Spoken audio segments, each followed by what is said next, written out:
It was a long night at the Coliseum just 13 days ago as the Los Angeles Raiders defense overwhelmed quarterback Dan Fouts and the Charger offense. The Raiders sacked Fouts 5 times in the first half. San Diego was never in the game. With Marcus Allen busting into the end zone 3 times, the Raiders rolled to a 7th straight win over San Diego, 34-21. Today, they're ready to meet again. They're ready to meet in beautiful San Diego, California, where Jack Murphy Stadium is sold out for this 52nd renewal of a long-time matchup dating back to the old American Football League. Good afternoon, everyone. Don Criqui with Bob Trumpy. An overcast, rather cool day in San Diego. It's going to be interesting to see which Raider and which Charger team shows up, Trump. A week ago, they were in different form from that Monday night meeting. The Chargers blew out Denver, their best performance in recent years, really. And the Raiders were embarrassed at Seattle. Don, I was very impressed with the Chargers' performance last week against the Denver Broncos. They did it running the ball. As an example, an old college play, a play that Don Coryell used to use in junior college, a pitch by Buford McGee to Gary Anderson, the option, and Anderson scores his 5th touchdown in 4 games as a San Diego Charger as they just embarrassed the Denver Broncos. And as good as their performance was, the Los Angeles Raiders against the Seattle Seahawks in the Kingdome, that's a place they don't like to play, had the ball bounce against them. This pass from Craig off the face mask of Mike Haynes into the hands of Darrell D.P. Turner, and 33-3 was the final score. They didn't play well at all. Well, the Raiders have beaten the Chargers 7 straight times, and L.A.'s favorite again today. Howie Long, the all-pro defensive end, said maybe the Chargers better bring guns if they plan to beat us today. They may need them. They got to protect Fouts to win. Well, the Chargers had a lot of offense geared up. They looked good last week. It might be a real good one here at San Diego.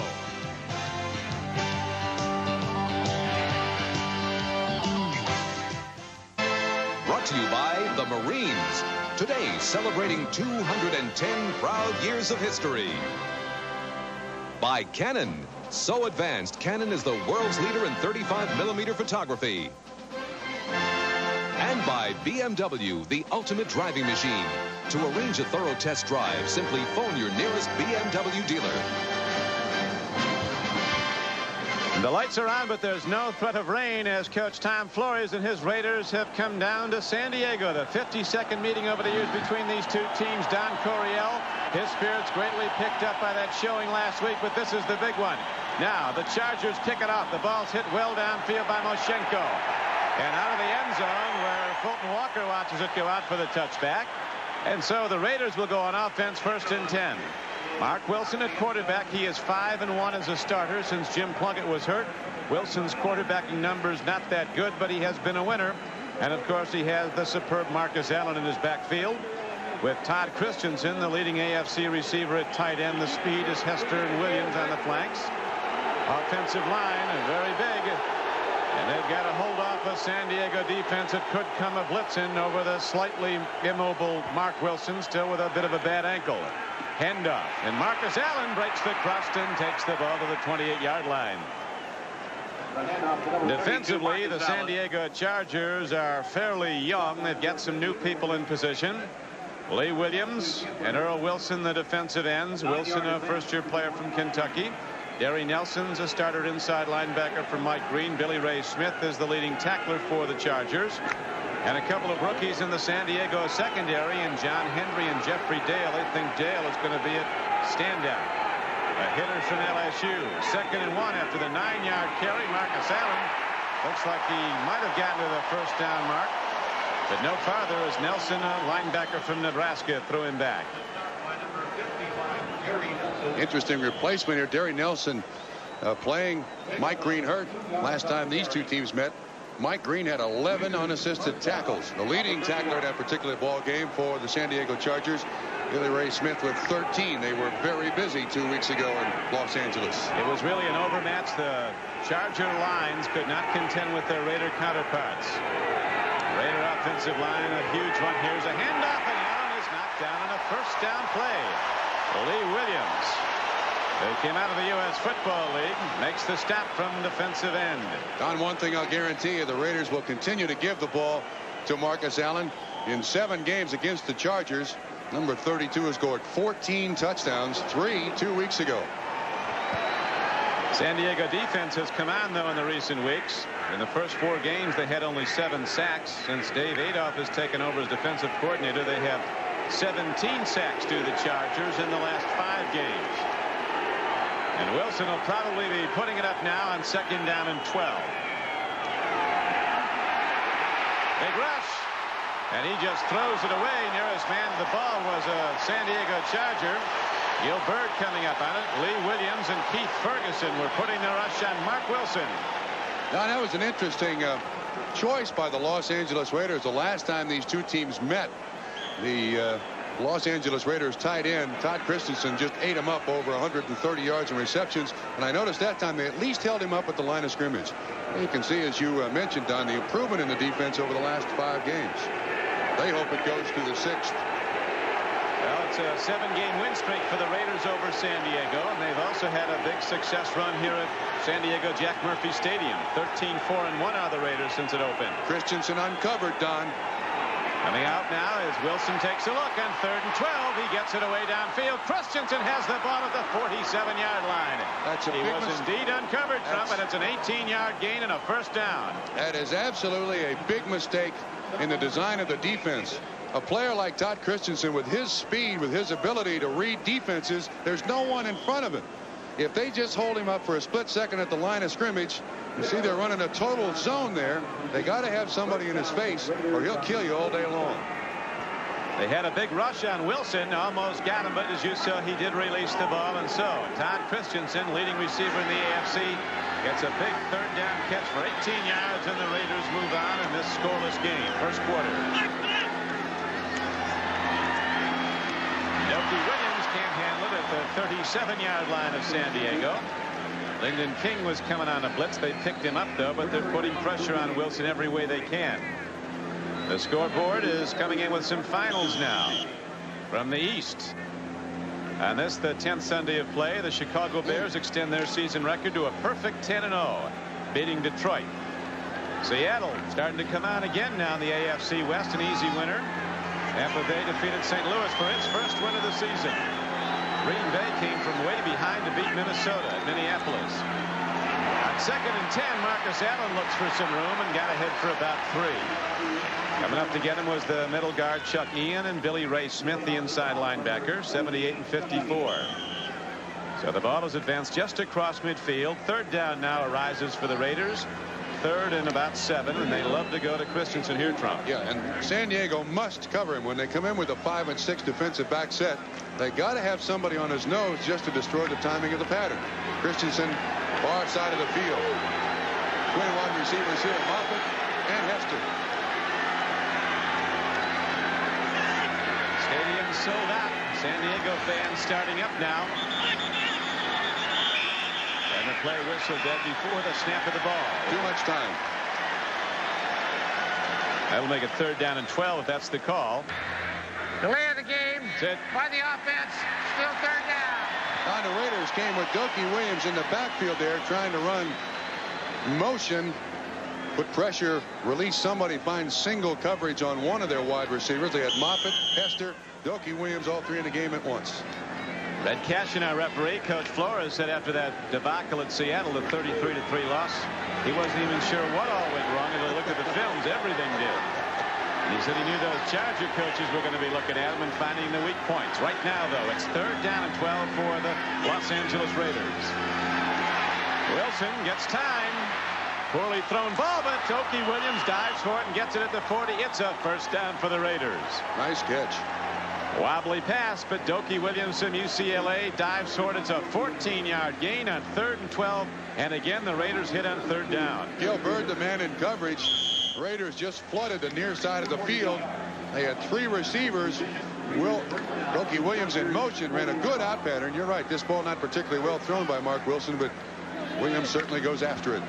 Whatever it takes. Mark Wilson comes in, completing just 47% of his passes. He's thrown for 5 touchdowns. He's been intercepted 9 times. But he's done well, and at least he did in the first meeting with San Diego. Here's the pitch to Marcus Allen. Whoa. And Allen, a native of San Diego, darts inside the 30. He's down to the 28-yard line for yet another Raider first down. One of the problems you have playing defense against the Los Angeles Raiders is that great team speed, the ability of Marcus Allen not only to run the ball but also catch the ball. In this particular play, Billy Ray Smith tied to Marcus Allen. He reads, is it going to be run? No, it's pass. And then all of a sudden they throw it to the guy they fake it to. And Marcus Allen made Billy Ray Smith look bad there. And the Raiders drive on first down. Power football. Here comes Marcus Allen. He's down to the 25-yard line. A pickup of 4 on first down. Knocked down on the play. Made by Billy Ray Smith and John Hendy. The Cincinnati Bengals are coming on now as they go to 5-5, and the Browns lose their 4th straight game. Pittsburgh and Cincinnati tied for the AFC Central lead, both with 5-5 records. The Patriots broke open a game with Indianapolis and won. They're a hot club, 7-3. Wilson and the Raiders set up in this scoreless game with 9 minutes to play in the first quarter. Second down and 6. Wilson, a lot of time in the end zone is Jesse Hester, but the ball is intercepted. Danny Walters came up and he's got the ball. It is an interception, and the Chargers stop the Raider drive and take over the football.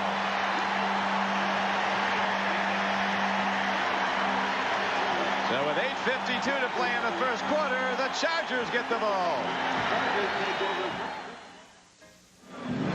From behind the offense, you get a complete look at this play. This first drive has been impressive. This is the 13th play of the drive. Robinson right in the face of Mark Wilson. Ball should not have been thrown. An excellent job of coverage and a great catch by Walters. This is exactly the way the Raiders played last week in Seattle. Drove it all the way up and down the field, then turned it over inside the 20. They've been going at Danny Walters a lot this year, Trump, and he's made a lot of plays like that. His 3rd interception, he's been beat, but somehow he seems to recover a lot. Now, no numbers up yet on the scoreboard. Dan Fouts and the Chargers get set to go. And here's Gary Anderson, a sensational player. The Raiders cut him down after a gain of only 2 yards.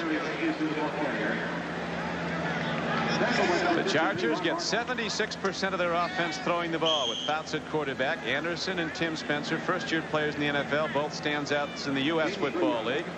Wes Chandler's having a tremendous year as wide receiver for San Diego. Lachey, a rookie from Ohio State, the #1 draft choice of the Chargers. He's got a big assignment today. Howie Long's lined up across from him. Second down and a long 7. Out stands in, swings it out. Look at the move by Gary Anderson. What a football player. He's out to the 47-yard line. Whoa, did you see the block by Lionel James? 24 yards. Anderson, who scored 49 touchdowns in 3 U.S. Football League seasons. They say Dan Fouts just is awestruck in practice by the stuff he can do. Now he's doing it in games. Well, one of the things the San Diego Chargers like to do is get their best people on the field. This is a great move. From inside, you'll see an outstanding block by Lionel James. Well, actually, Turan kind of fell down. That Anderson is slick. 24 yards he gained. He had 116 rushing against the Broncos last Sunday. Well, it's a free ball. It looks like the Chargers got it at the 45-yard line.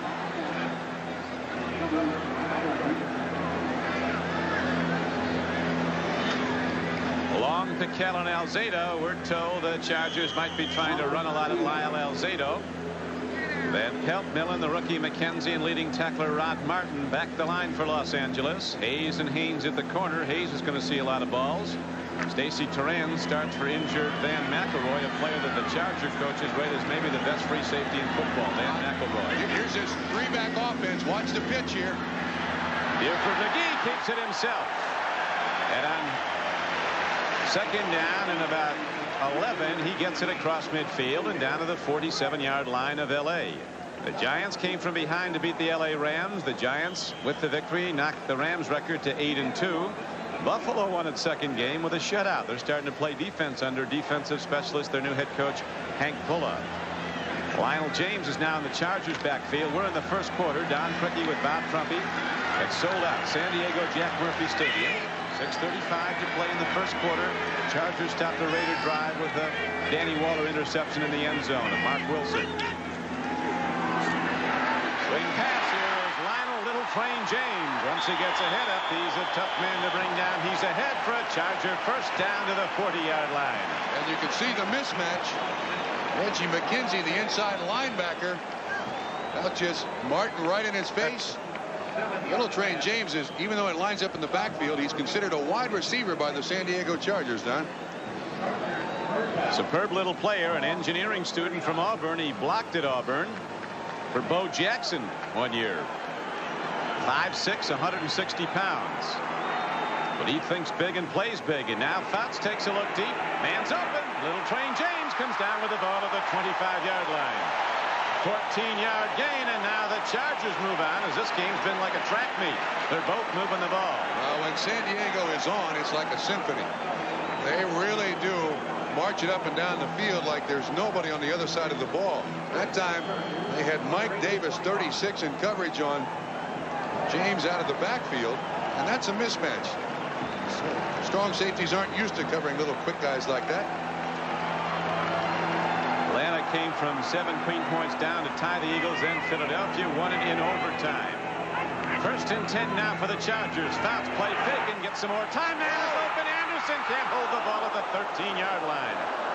Gary Anderson had the linebacker Rod Martin hopelessly beaten. Dan Fouts would like to get a chance to do that over. You know they're going to be calling it again. Well, I think the Los Angeles Raiders are very worried about that three-back offense, figuring that they're going to run it a lot. And out of the backfield, the receivers open all over the place. That's a tough catch. That's just one of those things that you can't blame the quarterback and you can't blame the receiver. Fouts 3 of 4 to this point. All passes to running backs. Dan Fouts comes into the game with almost 36,000 yards passing for his career. Third all-time, the most of any active quarterback. Here's a pitch. Little Train James is inside the 20, and Lionel James takes the ball down to the Raiders' 17-yard line, where the strong safety Mike Davis knocked him down. But now the Chargers have mounted a threat. They're in field goal range. He almost gets lost, doesn't he? 5'6 and a half, 160 pounds. You can't see him. Be part of my dream backfield. Little Train James and William Perry. Whoa. Weighs exactly half what Perry weighs. Which one would block for the other? Either. They both can do both. Block it and run. Look at this formation. Both can catch it. Here's Fouts on 3rd and 3. A lot more time this time, and there is Winslow open, but the ball, as you see, comes in high. That's one of the first times I've seen Kellen Winslow really show effects of that knee surgery.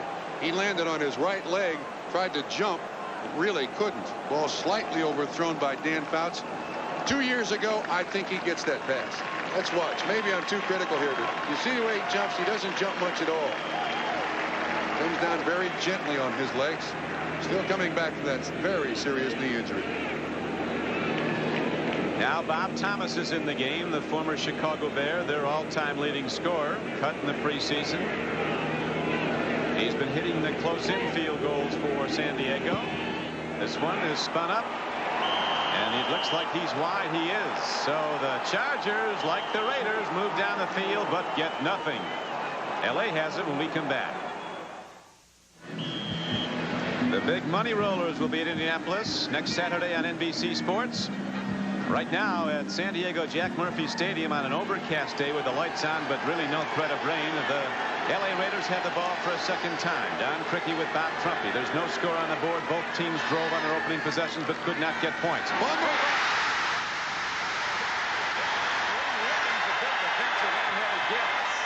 Marcus Allen, normally sure-handed, couldn't hold it, and all of a sudden the Chargers have it right back. It certainly is a tremendous difference from the way the game started 2 weeks ago. You're right, Allen, normally very sure-handed, gifted receiver, motioned by Hawkins. Looks to me like Allen takes his eye off of it. I think Wilson gets it in the right spot. Williams there to pick it up. 1st and 10 at the Raiders, 16 for the Chargers. Raiders had a horrendous show last week. 5 turnovers. Wilson was intercepted 4 times. Blocked field goal was run back for a touchdown. Full house backfield now. Here's the handoff.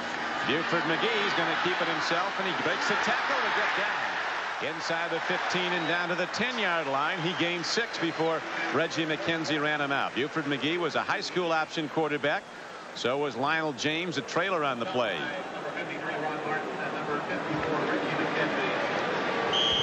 Field position was in the first game a big detriment to the San Diego Chargers and a big asset to the Los Angeles Raiders. So far today, it's turned around. Absolutely turned around, and this game is starting exactly the way the game was played last week when the Raiders were in the Kingdome. 2nd down and 4. Dan Fouts with time, but nobody to throw to. Here it is. Long coming in, and he puts it up, and it's caught for a touchdown. Wes Chandler with a Hall of Fame catch. One hand, and he got the feet in. And so the Chargers are on the board on an absolutely brilliant play by Wes Chandler, who, despite an Achilles tendon injury, is having one of his finest years. On the key point, what you said was Fouts has time. Last time these two teams met, 5 sacks in the first half, 3 in the first quarter. Wes Chandler did not practice all week. Maybe he should never practice again with a catch like that. That was something. In the end zone 6 times this season has Wes Chandler been. 40th reception, and the Chargers lead the favored Raiders 7-0 with 4:29 to play in the first quarter. Raiders with a tough one again next week as they go against the Bengals, who won big today. Don Coryell, the Chargers coach, said if you don't get out in front of this Raider team early, it turns into a pass rush drill, and the San Diego Chargers got out early. That was pretty obvious 2 weeks ago. So far, 2 turnovers, both for the Los Angeles Raiders. This is very, very reminiscent of last week's performance against Seattle. Moshenko with a line drive kickoff. It squibs into the end zone and out. And the Raiders will again have to go from their 20-yard line, 1st and 10. Well, they misfired last time. Marcus Allen dropping the ball, and the Chargers subsequently, after getting the fumble recovery, go in on a touchdown throw. Fouts to Wes Chandler, as good looking a catch as we've seen all year. And he can make the good looking catch too. I still harken back to the 1982 season for Wes Chandler. In 8 games, the guy goes over 1,000 yards, and he's not really measured up to those figures since, and he's personally trying to do better this year.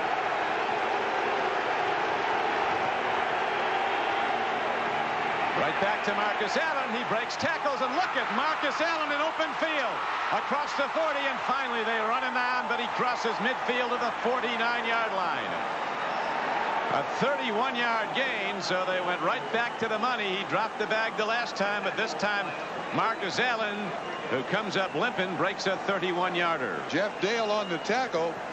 This play is not designed to pick up 24 yards. It's a power sweep. See Mickey Marvin pulling. Allen just has the ability to wait in the hole and then accelerate away from the tacklers. And Los Angeles Raiders didn't like that hit by Jeff Dale out of bounds right in front of the bench. 1st down and 10 for the Raiders. Play fake, and Mark Wilson with time to write a letter. Now he's got to hurry. They don't like him running, but this time he had to as he slides into the 41-yard line of San Diego. Had a good gain on the play, a 1st down carry, about 8 yards. As the game clock's down to 3:50 to play in the first quarter. Good coverage, though, by the San Diego Chargers. Mark Wilson had no one to throw it to, and the Raiders, as you said, don't like their quarterbacks running the football. He's banged up all over the place. They don't want to make it worse. 2 weeks ago, as we remember vividly, Todd Christensen had one of his best games, and he has one every week. This was really an outstanding game against San Diego. They're trying to cover him differently now, bumping him at the line, then picking him up with a bat. Marcus Allen can't hold the ball at the 40 on 2nd down and 4. This time, striped shirt helped take Christensen out. But also watch at the outside of the play, he gets at least bumped by the outside linebacker. Now that will destroy some of the timing. Lyndon King, and then an assist to 78. And Todd Christensen is not open. Umpire's a tough place to be. He's the guy that stands in behind the linebackers, looking right at the quarterback. They get caught up in the wash a lot. That's an illegal chuck, though. That should be 5 yards and a 1st down for the Raiders. 3 for 7 throwing the ball is Mark Wilson for 43 yards. And, of course, that one interception that stopped the opening drive when it looked like the Raiders were going to go into the end zone. Big rush. Wilson running for his life. Oh. He's down. Mark Wilson, playing with a partially separated shoulder, took a hard lick. Lee Williams and Earl Wilson keyed in on him, and also coming up was Wayne Davis, a rookie defensive back. Wilson very slow getting up at the sideline. Raiders players over there to help out their quarterback as best they can. He had Tim Moffitt. He could have thrown it to him. Maybe at the top of the screen we'll be able to pick him out. I think Mark Wilson was worried that he had already crossed the line of scrimmage. See that hit by Davis? Wilson's wondering who's going to answer the phone there. Those ones ringing. Yeah, the way the ball is spotted out of bounds, though, it's a first down carry and fumble for the L.A. Raiders as the ball was advanced where it went out of bounds down to the 38-yard line of San Diego. With 3:15 to play in the first quarter, and the Chargers in the lead, 7-0. The Raiders now get set to go with 4 new downs. They've been down here before, you remember. Pitch back Marcus Allen. Good pursuit. He's cut down at the 35-yard line after a gain of 3 yards on the play. Billy Ray Smith and Gil Byrd knocked him down. Marcus Allen comes in as the focal point of the Raider offense. You see the over 800 yards rushing. He also came into the game with 36 receptions, averaging over 9 yards a catch. And he scored 8 of the Raiders' 20 touchdowns this season. Marcus Allen is it, and he loves to play in San Diego. Came to prominence here as a high school quarterback, an all-state quarterback at Lincoln High School before he went to Southern California. Second down now and 7 for the Raiders. They trail 7-0 in the first quarter. Defense called a timeout. No others a break in the action. We pause for this word.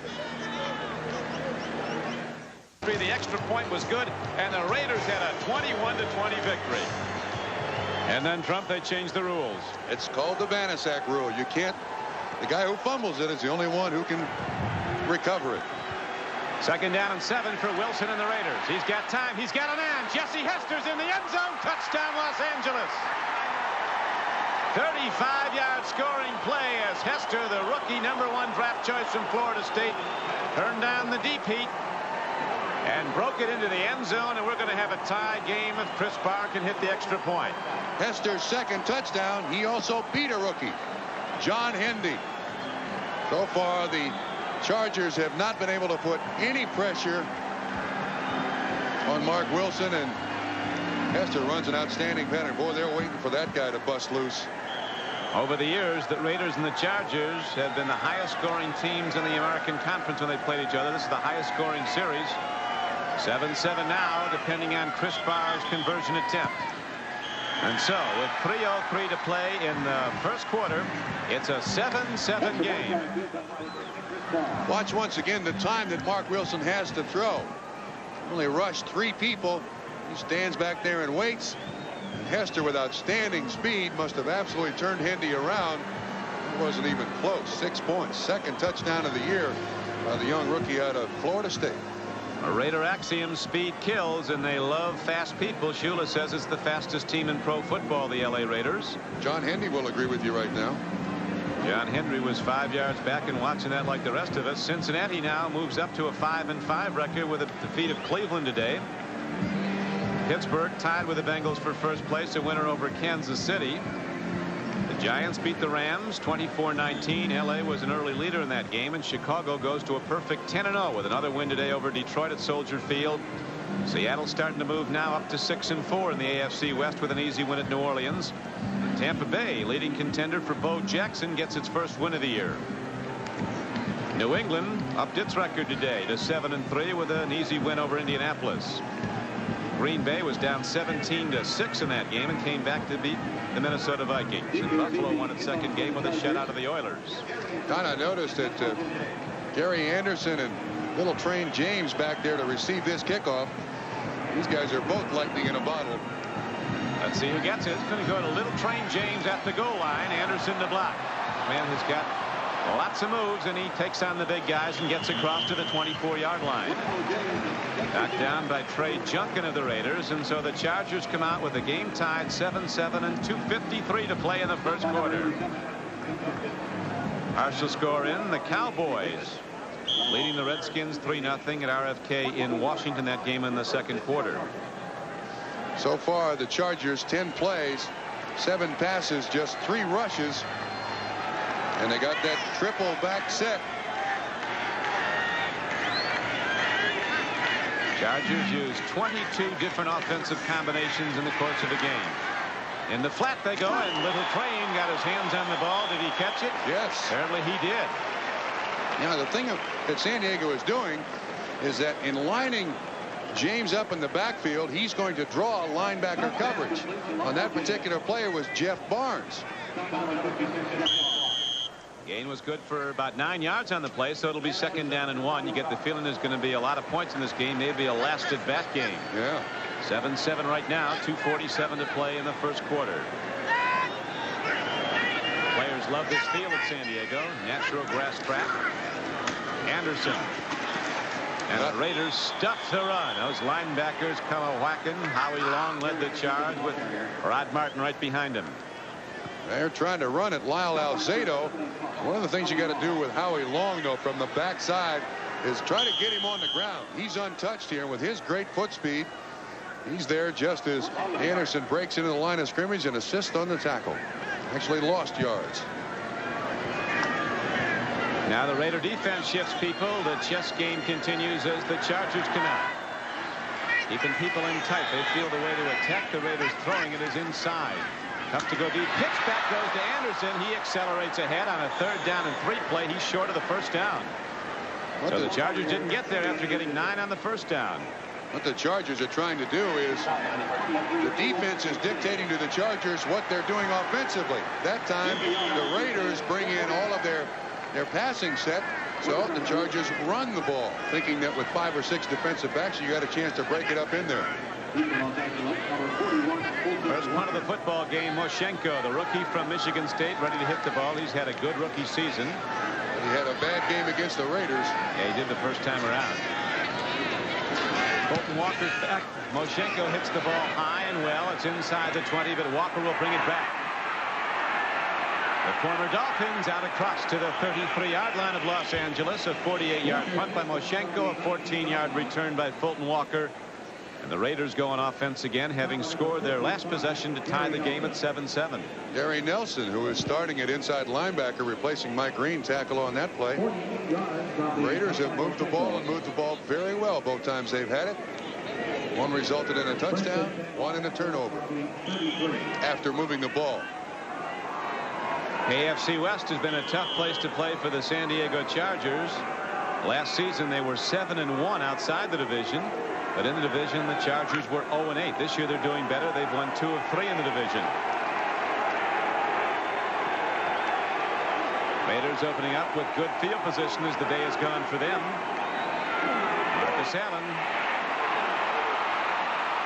always finds a way, and Marcus Allen hemmed in, puts on that stutter step move, finally moves out to the 38-yard line. He got 5, well, maybe 6 where they'd spot the ball. Well, you talk about fear. Lyndon King made the tackle, but Marcus Allen breaks out of the pile, comes back to this side of the field, and he's squared up with Lyndon King, and the man's got some moves. King able to make the tackle. Marcus Allen came into the game with over 1,100 yards offense on rushing and receiving. He gets the ball as a runner more than twice as much as all the other Raider backs combined. One game he carried it 28 times this season. Everybody else took it 5.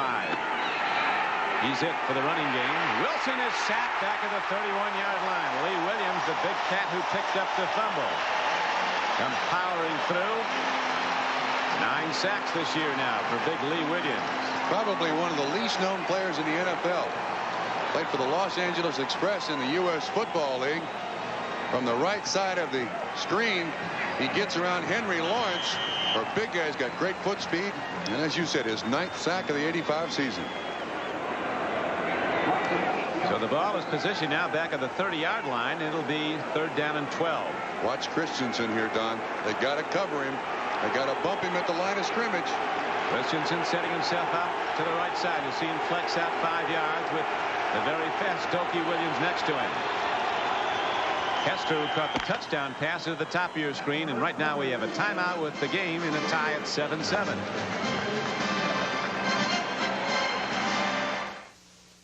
Another side of Howie Long. There's where you know him best, wearing number 75 for the Los Angeles Raiders.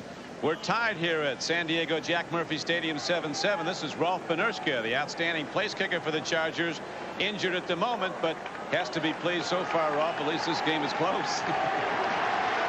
Right now, the Raiders have the ball ready to go. 3rd down and 12.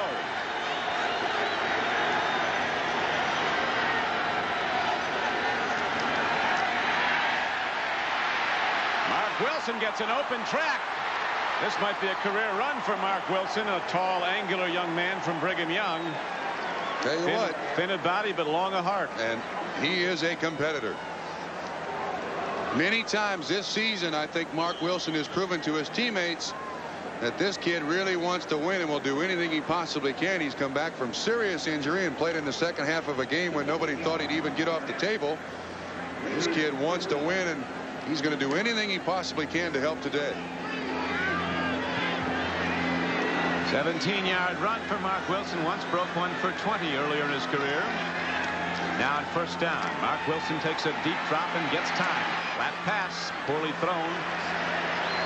And now, while we have a moment, let's go to Bob Costas in NFL 85. Bob? Don, the Eagles led the Falcons 17-0 entering the 4th. The Falcons scored 17 points to force overtime, and then this. A 99-yard pass from Ron Jaworski to Mike Quick. He splits the defenders and waves goodbye. 23-17 in OT for the Eagles. Waves goodbye. Eagles are in a bad club. Right now, on 2nd and 10, Marcus Allen takes the pitch and gets nothing at all. In fact, he lost a couple of yards back to the 46-yard line of the Raiders. Great play by Lyndon King. Blocked twice, got up, and makes the tackle. He's having a good year, Lyndon King, an 8-year veteran from Colorado State. First quarter numbers. That rushing yardage by the San Diego Chargers, once again, unnerving to Don Coryell. 2 weeks ago when they played the Raiders, Chargers could muster just 50 yards rushing. They need more than that. 3rd down and 12 to go for the 1st down for the Raiders. The game is tied 7-7. 13:30 to play in the 1st half. Don Criqui with Bob Trumpy at San Diego. Wilson all day long. He's intercepted again now. This one is picked up. Coming up with the ball is Carlos Bradley, who takes it back to the 42-yard line of Los Angeles. And so Mark Wilson, who this season has thrown for 6 touchdowns, has also thrown for 11 interceptions. 3rd turnover by the San Diego Chargers today, and this ball is clearly overthrown. I believe Tim Moffitt is the intended receiver, 83. I think it was Dokie Williams, but it was right in the hands of Carlos Bradley. Big turnover for the San Diego Chargers. They're all back in business. We'll be back right after this.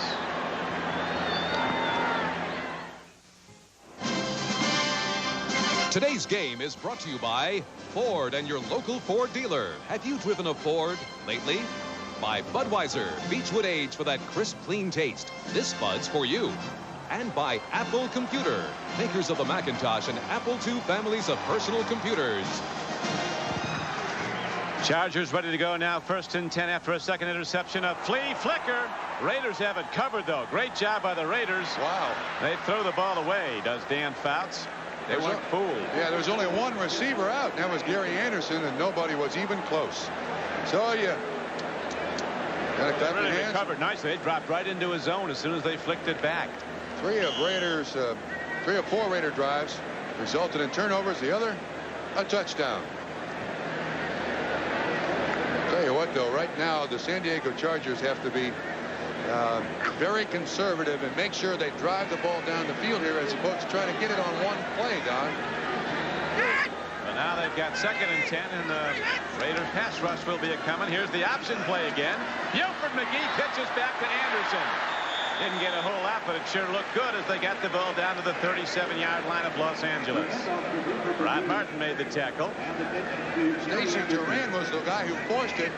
This is something that the Chargers want to do a great deal. Watch the pitch. At times it's a blind one. There's Turan right there. Buford McGee's done this before. He flicks that sucker back there like he's been doing it all his life. Yeah, well, tell you what, though, the only problem with that offense is that you do tend to put it on the ground. But yes, the Chargers are very smart in that it looks like the pitch, if it's missed, it'll at least go right out of bounds. Barry Switzer of Oklahoma's line at high risk, high score. 3rd down and 5. Big rush. Fouts stands in. He gets it away, and the ball is caught by Kellen Winslow, and he takes it inside the 20 and down to the 17-yard line. A 19-yard gain. First, it looked like Fouts was going to be hit before he got it away. Then it looked like Winslow was not going to be able to get to it. He's hurt too. Rod Martin was the man in coverage. I think that's his knee. He's not been able to practice the last couple of weeks because of the soreness in that knee. Rod Martin almost picks this off. There's a safety blitz, 36 right there, Mike Davis. About still able to get, watch Martin. How in the world did he miss that? And then at the very end of the play, Lester Hayes and Kellen Winslow collide. He appears to be all right, though. One of those thoroughbreds threw a shoe in that play, but it was a 19-yard gain for San Diego, and it's 1st down and 10 for the Chargers. The game is tied 7-7. Second quarter, 11:47 to play. Pitch back. Anderson turning upfield. He's inside the 15-yard line and down to the 13, where Bill Pickel, the nose tackle, knocked him down. Kellen Winslow apparently is okay. He had a bad week for the San Diego Chargers. Was upset that last week against Denver did not catch a pass. And yeah, they're looking at his neck, not his leg, which is certainly encouraging if that makes any sense. The more I watch this Gary Anderson, the more he looks like number 32 of the Los Angeles Raiders. Straight up slashing runner. Handoff goes to Buford McGee, and he holds on, takes it down to the 11-yard line. Only got a yard on the play, though. Well, you are against guys who can hit like the Raiders and move like the Raiders, live in dangers. They'll run in options. No question about that. The one thing about it, though, is that their cornerbacks, the Raider cornerbacks, are not great tacklers. Their safeties are Davis, Turan, Van McElroy. He's a great tackler. So what they're trying to do is get those guys out there on the cornerbacks. Coryell philosophy: you find a weak spot in the defense and keep beating on it, but there are no weak spots in the Raider defense as Kellen Winslow's in the game. 3rd down and 5, and markers go down. Might be a free play. It's down near Charlie Joyner, who's to the goal line, but not in. If the play goes, he gets a 1st down and goal. 10-yard gain. Did you see what he did? That was unbelievable how Chuck did that. The game's all-time leading receiver in running his pattern jumped over Jesse Bendros to continue the pattern. The legal procedure, San Diego. That's too bad. That was a brilliant job by Charlie Joyner. From behind the offense, not much pressure on Fouts. You can see the pile. Charlie Joyner just jumped over that pile. Number 18 on the offense. Still 3rd down. He's the guy that catches it. He's the guy in motion. He makes very few mistakes. A former teammate of yours, Trump, at Cincinnati. Very fine accountant if you need some tax work done. Charlie Joyner. I'll tell you one thing about Charlie Joyner. The best work habits of any professional athlete I have ever seen in my life. From first day to last day. Great one from Grambling, the all-time leading receiver in National Football League history, Charlie Joyner. To the end zone. Little Train can't get the ball. Might be a flag. There is not. James Davis covering on the play, but he sure didn't look like he was looking back at the ball. I agree with you. I think a lot of times teams nowadays are trying to draw interference at the end line. There's contact, but the officials rule that it's incidental contact and therefore no interference. And this is another missed opportunity for San Diego. Twice now they've been down here in the scoring range. Missed one field goal. Bob Thomas in for his second attempt today. Certainly didn't look incidental to Little Train James as he was bumped hard in the end zone. Thomas from 34. He's missed from 35. He's got this one, though. And the Chargers break the tie with 10-12 to play in the first half. They take a 10-7 lead. Nicholas, Watson, Zeller, and Palmer. There's a foursome that'll draw a gallery, and you can be with them every step of the way. As NBC Sports brings you the high money Skins game Saturday, November 30th and Sunday, December 1st. So that'll be played just 50 miles north of San Diego at Murrieta, California. Kick downfield to Fulton Walker, and he'll not bring it out. So the Raiders will go from their 21st down and 10, trailing in the game 10-7.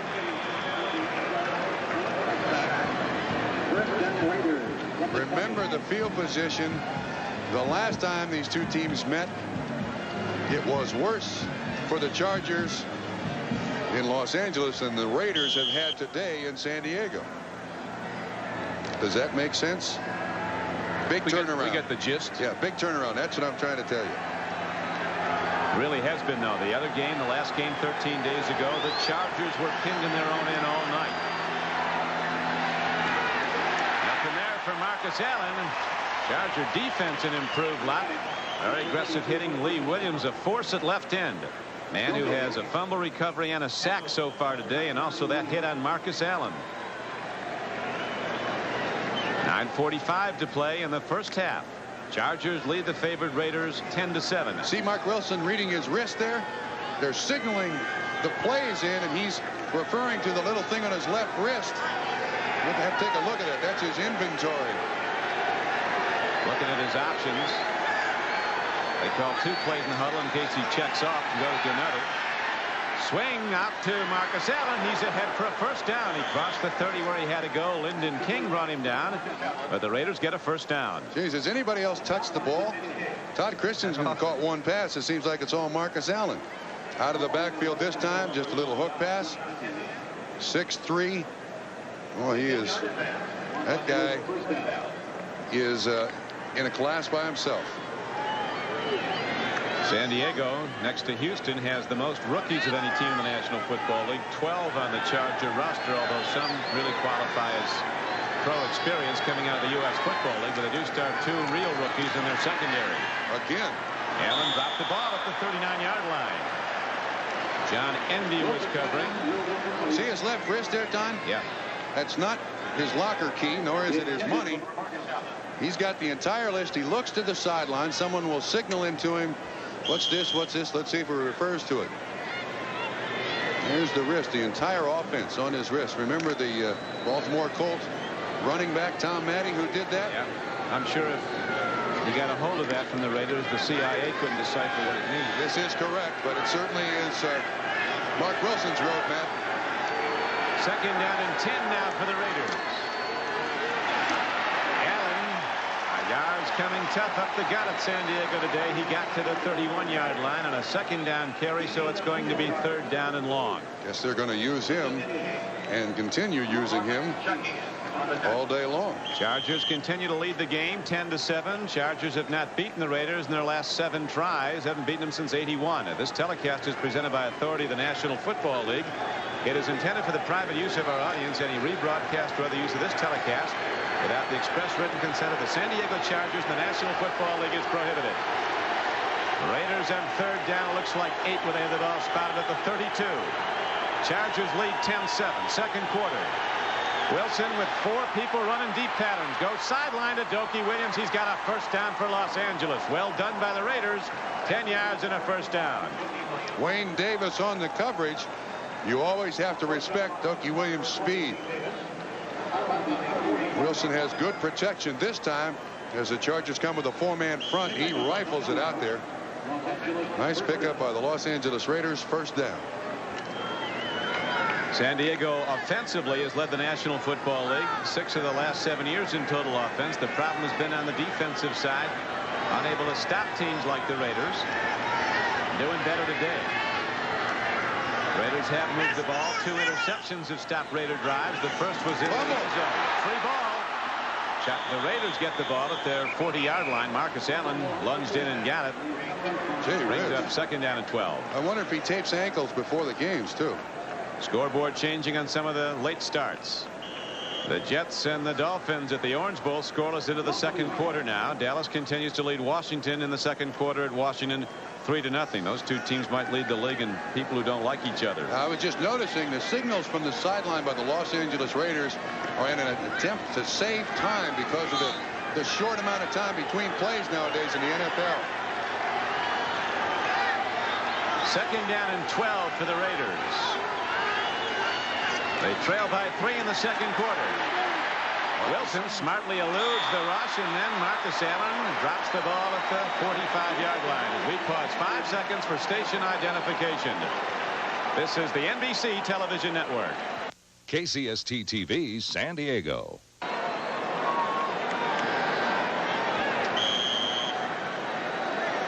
Don Coryell, the head man of the Chargers in his 8th year as the coach of the San Diego Chargers, exercised over something that happened there. This is Don Criqui with Bob Trumpy. It's sold out. San Diego Jack Murphy Stadium. The Raiders and the Chargers meeting for the 52nd time, dating all the way back to 1960 in the beginning of the American Football League. 3rd and 12. Marcus Allen looks to break it, and the Chargers get him. Billy Ray Smith coming on like a trained inside linebacker, the #1 choice out of Arkansas 3 years ago. And across and made the hit. Don, I understand the Los Angeles Raiders attempt to get the ball to Marcus Allen as many times as they possibly can, but this is bordering on the absurd. Wilson can't find anybody else to throw it to but Marcus Allen, and Wilson doesn't give it to anybody else but Marcus Allen, and a Charger down on the field. Looks like a lineman. That's a big guy down there. 93 is down. Earl Wilson, a rookie defensive end from Kentucky. So the clock is stopped with 6:43 to play in the first half, and the Chargers ready to take a first Raider punt of the day, lead the game San Diego 10, Los Angeles 7. Next Sunday, the Raiders go back to Los Angeles at the Coliseum. They'll hook up with Cincinnati, your old team, Trump, that started to move now. They're 5-5. They share the lead in the AFC Central. They've got one of the best looking quarterbacks around in Boomer Esiason. You're right. He doesn't get a lot of press. San Diego Chargers, on the other hand, go right back and play the Denver Broncos. Not a very good schedule here in the month of November for the Chargers. Raiders, and then they play Denver here, and then Raiders, and then they play Denver there. Denver right now sharing the lead in the AFC West with the Raiders starting this day. Denver goes tomorrow night against the 49ers. They came in 6-3. The Broncos are 6-3. The Raiders 6-3 as Wilson appears to be all right. Flexing his left arm there a little bit. Don Coryell, in his 12th year as a head coach in the National Football League, has had 5 divisional winners, 2 at St. Louis, and he had AFC Western champions here in San Diego in 79, 80, and 81. Also coached 12 years here in San Diego with 84% wins at San Diego State. A master of the passing game. Kicked end over end downfield. It's going to be out of bounds by Ray Guy. There's also 2 penalty markers down at the line of scrimmage with 6:21 to play in the first half. Don, you mentioned all the positives for Don Coryell. He's only had 3 losing seasons as a head coach, and the last 2 offsides defense. Coaching the San Diego Chargers has upset a lot of people here in San Diego, and there's some question as to whether or not he'll return. Well, the owner, Mr. Spanos, gave him a vote of confidence this week. One of the best liked people in pro football, and the way this defense is I'll tell you one thing won't hurt his cause if he beats the Raiders today. Number 21 on the defense, still 4th down. I agree with you. First numbers are up at the Orange Bowl this day, and the Jets on a field goal by Pat Leahy have taken a 3-0 lead on the favored Dolphins. Jets a tough group, although you'd never have thought it off opening day when they were blasted at the Coliseum 31-0 by the Raiders, but they've come back. Ray Guy hits it downfield. Good spiral. Drives Little Train James. That's been a hallmark of Ray Guy's punting, particularly late in his career. You don't get to return his punts. He angles them so well. So a 32-yard punt, but well placed. Chargers have it when we come back. And we'll be joining Bob and Ahmad and Axe at halftime NFL 85 and a feature on a young man, not so young anymore, Trump, who was aptly named. Yeah, Joe Don Looney. Never has a person been better named for his personality.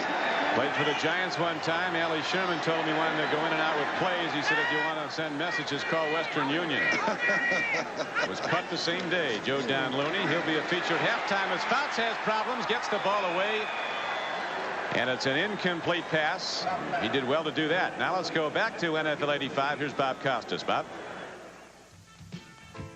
Well, the question, what hath refrigerator Perry wrought? Here are the Jets with Gastineau moving in motion, with Joe Klecko out of the backfield, and Freeman McNeil carries, and nobody takes care of anybody on the blocks, and McNeil is swarmed under by the Dolphins.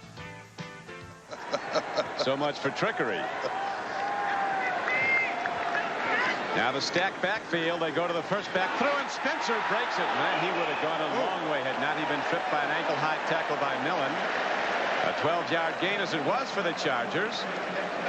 And they're ahead for a first down. Millen and Mike Davis, once again, field position in big games against division opponents. Always so very, very important. That missed field goal, that's a missed opportunity.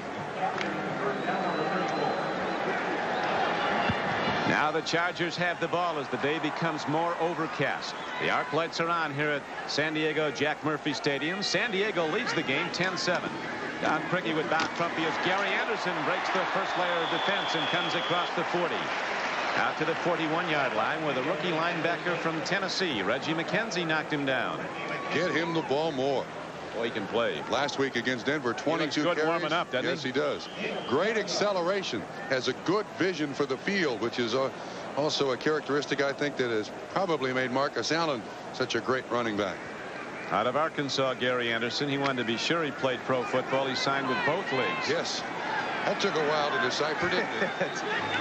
Some lawyers got well on that. Anderson on 2nd down and 3. Got only back to the line of scrimmage. Maybe a yard ahead, so it'll bring up 3rd down and about 2 as Mike Davis came up from strong safety. There's so many ways you can use a player like Gary Anderson.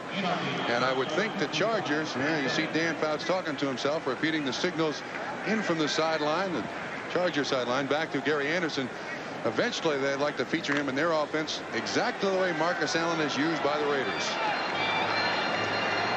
3rd down and 2 now for the Chargers. They lead the game 10-7. Little Train James has got a first down and more as he's out to midfield. Chargers have always been outstanding at this. They run Charlie Joyner in motion into the formation and back out of the formation, and he serves as a pick. James comes out of the backfield, just a timing pass in the flat. You'll see Barnes, 56, out there to make the tackle, but it's a first down. One of the interesting matchups, too, is rookie Jim Lachey on Howie Long. That's a do-si-do there. Lachey, the #1 draft choice out of Ohio State. They think he has the potential to be a superior NFL offensive lineman. We'll find out more about himself today with Long coming in, and that time Long. Here's an interception. The ball's picked off by Brad Van Pelt. And it was Long who set the whole thing up. He had a clean shot at Fouts, who released the ball quickly, going to Anderson. Brad Van Pelt, 5 times a Pro Bowler with the Giants, comes up with the ball and runs it back 20 yards. So the Raiders get it back, and they get it in good position. Room service. That was absolutely what the doctor ordered. Right off the menu for the Los Angeles Raiders. Went through the hands of Gary Anderson and Brad Van Pelt. Right place at the right time. You're right, Howie Long right in his face. Look at this. Boom. Yes, sir, I'll take it. Raiders have had 30 plays. Allen has been involved in 15 of them as they once again take the field offensively. Raider fans may recall that Van Pelt had an interception here last year to help the Raiders beat the Chargers. Raiders have won 7 straight over San Diego. Marcus Allen doesn't get much. Filling was linebacker Jerry Nelson, who made the knockdown. Another score in from the Orange Bowl in Miami. The Dolphins have put up a touchdown, and they now lead the Jets 7-3. Dan Marino to Mark Duper. It was a 60-yard scoring pass.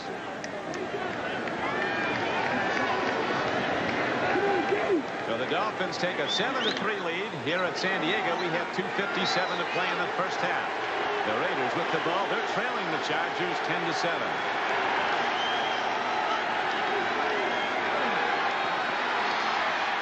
Christensen has the ball at the 9-yard line. Second catch of the day for Todd Christensen. This one good for 23 yards. He catches the big ones. You'll recall the last was a 3rd and 18 play where he caught one. Gil Byrd on the reception once again. No contact at the line of scrimmage. Allows Christensen a free release. 24 Runs yards. a little in pattern. Goes up for it. Uses that big body to keep Gil Byrd away from the football. 1st and goal. Stop Christensen was a #1 priority of the Charger defense. Have not done it, at least on 2 big plays, and Marcus Allen takes it down close to the goal line. That man thinks end zone. 8 touchdowns already this season. Gil Byrd knocked him down as the clock is down to 2 minutes. We pause for this word, then we'll be back with the Raiders challenging. And when you do, National Football League Commissioner Pete Rozelle will be Bob's guest next Sunday on NFL 85. And a live audience will be in the studio in New York to join them. As with 2 minutes to play now, the Raiders set up looking to come from behind and go ahead. Elton John used to sing about the Rocket Man. That's what Marcus Allen looks like when he goes over the top. But now he goes in motion. They give the ball to Frank Hawkins, and he goes in. So the Raiders look like a trap block there because they blasted it. Excellent job by Mosbar, Hanna, Jordan, Davis. Did an outstanding job. Watch the right side of the picture. That's Davis in there. Mosbar gets a good block. They put a nice big bow in that San Diego Charger defensive line. Hawkins doesn't have to work too hard to get it in the end zone. So Frank Hawkins goes in, and the Raiders take the lead for the first time in the game. They were tied 7-7, then down 10-7, and now they lead it 13-7 with Chris Barr out for a second extra point try of the day. Mark Wilson, the holder. Could be a big one. 1:57 to play in the first half, and it's a 13-10 game, not 14-10. That missed field goal by Bob Thomas in the first quarter, the difference. So we'll be back right after this. Today is the 210th anniversary of the United States Marine Corps, and every member, present and past, a happy birthday. Watch the block of this extra point down from the middle. Billy Ray Smith, middle linebacker, is able to make penetration. Gets that body stretched out. That's a big block. Billy Ray got it, and so it's a 13-10 game. The Raiders in the lead for the first time. Miami has come from behind on a long touchdown pass by Dan Marino to lead the Jets in the second quarter 7-3. Lionel James a yard deep, and here he comes. Penalty marker down as Little Train slides to a halt at the 17-yard line, but it might go half the distance if there's a hold, and there is. The illegal use of the hands or blocking the back, and this is what happened to San Diego in Los Angeles 2 weeks ago. Bad field position here. So while we have a moment, let's go back to NFL 85. Bob? Don, a moment ago at the Orange Bowl, it was 3-0 Jets, but one of Dan Marino's favorite targets is back. Here's Dick Enberg. Going to Duper. Touchdown.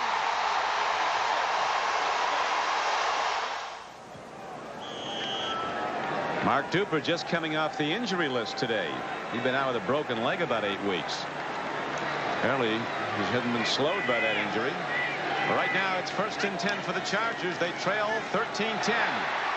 Lionel James gets out to the 14-yard line. Watch this now. The San Diego Chargers have spent an awful lot of this week in the 2-minute offense preparing for this game against the Raiders.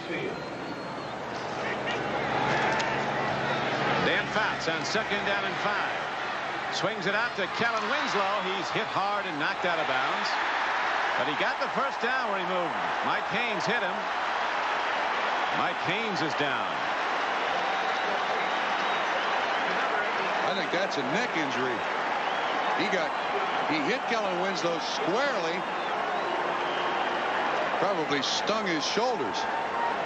And Winslow does a good job just dancing up the sideline, tippy-toeing up the sideline for a first down. Players talk about injuries, Trump, they call a stinger. Yes. The stinger is when you compress your neck, it's like getting the funny bone hit in your arm. It just deadens every part of you, and it's like somebody just put a torch in the back of your neck. Fouts this time has a lot of time to throw. Looks all over the place. Finally finds Winslow running a crossing pattern. Now watch the hit by Haynes in the back of Kellen Winslow. Well, it's not really his neck, but he does go down kind of in a heap. And Winslow there tippy-toeing gets the first down. Mike Haynes up now. Fortunately, Mike's all right. Van McElroy, you see on the sideline, 26, a standout safety for the Raiders, who's not playing, at least so far today. He's injured. Kellen Winslow gets the ball out to the 19-yard line for a first down. Just 1:29 left to play in the first half. Plenty of time for this offense, Don. They can make it happen fast. Fouts throws a lot, but he throws with discretion. One of the lowest interception rates in the NFL, and he spreads the ball around. Everybody gets a look at it. Little Train James this time, and he heads for the out-of-bounds line and gets there. Stops the clock with 1:21 to play. First half. Raiders are in the lead 13-10. 2-minute offense. You try to get your receivers and running backs to the sideline. You don't struggle for inches. You try to save seconds. That play took 5 seconds to pick up 5 yards. Dan Fouts will call a couple of plays in case the ball goes down the middle. They'll assemble at the line of scrimmage and keep it going. Fouts on second and a long 4. Gets it upfield. It's slapped down nicely by Mike Davis. Raider fans looking for a call. They didn't get one, and now Kellen Winslow starts to mix it up. Otis McKinney. Fouts is right in the middle of that. He saw something he didn't like. Yeah, Otis McKinney just decked Wes Chandler. Absolutely floored him. Hit him right in the chest. When you play 52 times, though, things like this happen. One thing about the Raiders, they stir strong emotion wherever they play. The crowd really getting into this game. Davis, a good job in coverage on Joyner. Whoa. That is a heck of a shot. And then Rod Martin just kind of bumps him with his knee on the face mask. This is the stuff that the Raiders' reputation is made of.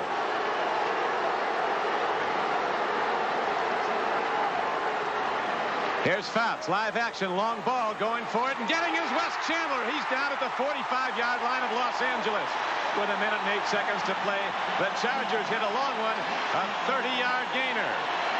And they call timeout, stopping the clock with 68 ticks left in the first half. Over Lester Hayes. Fouts with plenty of time. Raiders run a game well picked up by the offensive line. Ball underthrown, it appears intentionally. Wes Chandler comes back and gets it. Big first down pickup and a timeout.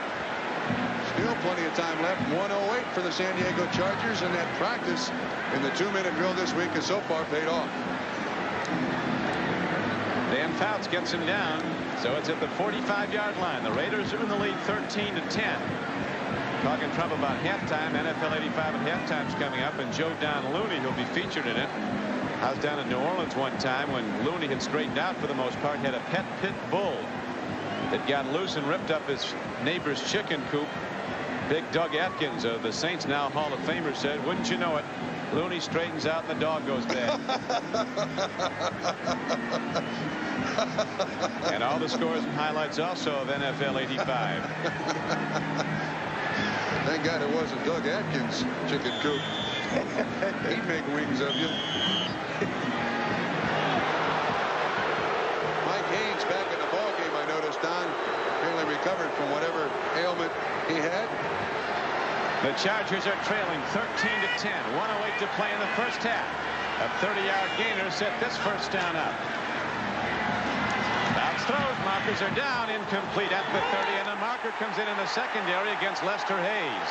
Don, there's no secret. I don't mind admitting this. That prior to the ball game, the Chargers said we'd like to throw it in crucial situations at Lester Hayes. Reason being, one, we think we can beat him. Two, we'll also get the pass interference penalty against him. Yeah, they say he's good for 2 of those a game, which are like receptions. Pass interference. Number 37 on the defense. Offside. Number 36 on the defense. Holding. Number 74 on the offense. Penalties offset. First down. See the smile on Lester's face? Lester's usually got a smile. He's kind of an upbeat guy. Holding on Jim Lachey. He's got Howie Long. I don't blame him for holding him. Points here, any points here for the San Diego Chargers would be a real key in this football game because they get the ball to begin the second half. Well, Trump, the one area of the Charger passing game that the Raiders have not defensed has been the redoubtable little Train James. Yes. Well, 6 catches in this first half. And out of the backfield in this situation, I think the Raiders will give James those receptions. Speed comes out on the right flank. A USFL All-Star Trumaine Johnson. On the right flank, Chandler at the top of your screen. Bounce goes to Little Train. He turns the corner and gets out of bounds at the 43-yard line with 59 seconds to play in the first half. And the Raiders in the lead 13-10. Don Coryell, the coach of the Chargers, said this week, he told his players, if we win this game, it's going to be right in the final 30 seconds. You're going to have to fight that long and that hard to beat the Raiders. And that's why they paid so much attention to the 2-minute drill. Notice the Chargers put their 4 best athletes, skilled position athletes in the game. They are again. 2nd down and 7 for the Chargers. 42-yard line of the Raiders. Marker down. Tip ball. Intercepted. Rod Martin got the ball. We'll see if the play goes. There was a marker down at the snap of the ball. Ball was intended for Kellen Winslow to run an excellent pattern. You notice everybody swings, but when Howie Long gets in there, all the swinging stops.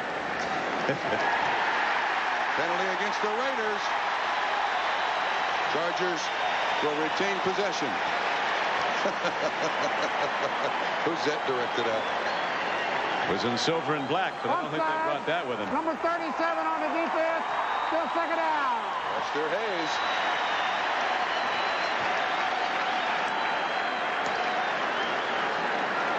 Just builds a reputation. That time he had Trumaine Johnson in coverage. One of the advantages that time an offense has against bump and run is to put your best receiver as the flanker. So he's got at least a yard or 2 from the defensive back. They took the stickum off of Lester, but they let him wear that ridiculous towel. Yeah. 2nd down and 3. Little Train. He's got a first down as he's inside the 35-yard line, and the Chargers quickly signal a timeout. No, they don't. They're going right into scrimmage. Yeah. Fouts will have called 2 plays in the huddle. Now they call stop the clock with 38 seconds left, and they're going to measure. Yeah, they're going to bring out the markers. Chargers won't argue with that. The matchup, I think, in this situation, bottom of the screen, 89 from the Chargers, 37 from the Raiders. Chandler and Hayes. That's one that I think we'd be very smart to watch. Not a first down either. So now Don Coryell's got a tough choice. At least he's got one, though, and still has 38 seconds left in the first half. Well, Coryell wanted to go for the first down. Fouts says, get out of here. We're going down the field. Lionel James, the lone setback. Fouts is going to be pitching. No, he's going to Little Train. He gets some. First down to the 31-yard line, so they're in field goal range. And the clock is stopped now with 24 seconds to play in the first half. Timeout, Chargers. Actually, they've done an excellent job. Remember, this drive started at their own 8-yard line. Just inside the 2-minute warning, 24 seconds left. They're down at the Raider 31 or 32. So many weapons available for Dan Fouts in this situation. It's hard to cover them all. Well, we were talking earlier, Trump, about the Raider coaches saying that the Chargers will align it with 22 different offensive combinations of people. And then their playbook is as thick as the LA Yellow Pages. Yeah, they run all those different formations down and then have motion off each one. Dan Fouts, in his 13th year, came into the NFL in the 1973 draft, the same draft that brought in people like Burt Jones and Ron Jaworski, Joe Ferguson, Gary Huff. They were all drafted ahead of Dan Fouts. When they write the book, he'll probably be the all-time passing leader. 36,000 yards career already. He's like a virtuoso out there. When it's going his way, there is nobody that can get it down the field better than he. There's the 73 draft. Who's that guy? Who's Gary Keithley? How'd he get in there? He's out there watching somewhere. You ever heard of him? A while. You ever heard of him? Gary, yeah. You have? Yeah. You're one up on me there. First rounder. He was there for a cup of coffee. Imagine an expensive one for the Cardinals. 1st and 10, Chargers. 24 seconds to play in the first half. That sends in. The ball, his arm is hit as he releases it. It's an incomplete forward pass. Raiders came hunting for the quarterback and almost got him. That was a safety blitz. Mike Davis in there to hit the arm of Dan Fouts. He's the one. of the problems you have in this situation is you have so many people out running pass patterns that a safety blitz is a very chancy defense, but when you can get to the look, he's probably lobbying for a blitz right there. Brings up second down. Raiders are in the lead 13-10. Don Criqui with Bob Trumpy at San Diego. Dan Fouts gets time. Looks a man. Wes Chandler has the ball inside the 15-yard line. And the Chargers huddling. Now they're going into formation. 8 seconds. No timeouts left for San Diego. 4 seconds. Here's the snap. Fouts throws it out of bounds with a second left. Wait to play at home.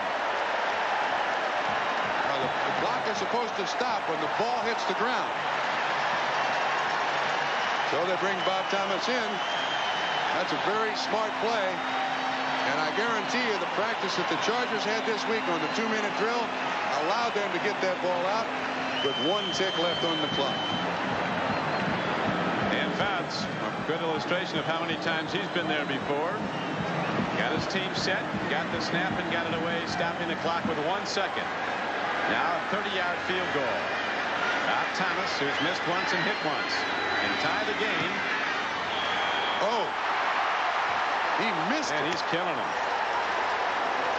Bob Thomas misses another chip shot, and so the first half comes to an end, and the LA Raiders take a 13-10 lead at halftime.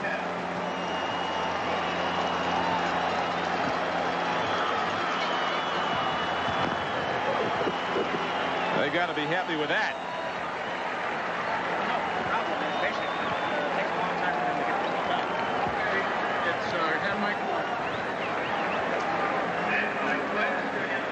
So we go to halftime, and what was expected to be a very close game, and it surely is that, as the LA Raiders, after 2 missed field goals by Bob Thomas, hold to a 3-point halftime lead. Don, I'll tell you what, when you play the Los Angeles Raiders, you can't miss opportunities like the Chargers did twice in this first half.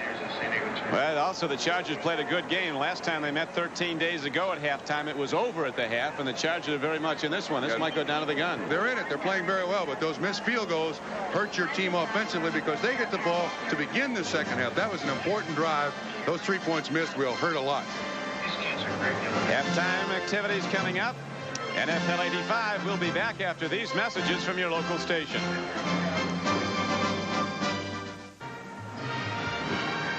Tough turn events for the Chargers at the close of the first half. Bob Thomas with what appeared to be a sure shot field goal, but it turned out not to be for a second time in this game. Watch his left foot.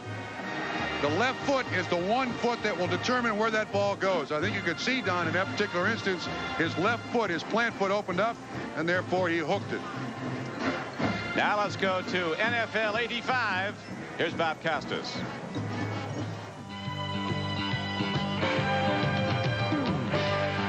Hi again, everybody. Bob Costas back at our studios in New York, along with Pete Axthelm. Ahmad Rashad is at the Orange Bowl in Miami, where the Dolphins lead the Jets 7-3 at halftime today on the Marino touchdown pass to the reactivated Mark Duper. It covered 60 yards. Here is an interesting note. Last year, Duper and Clayton caught 26 touchdown passes between them from Marino.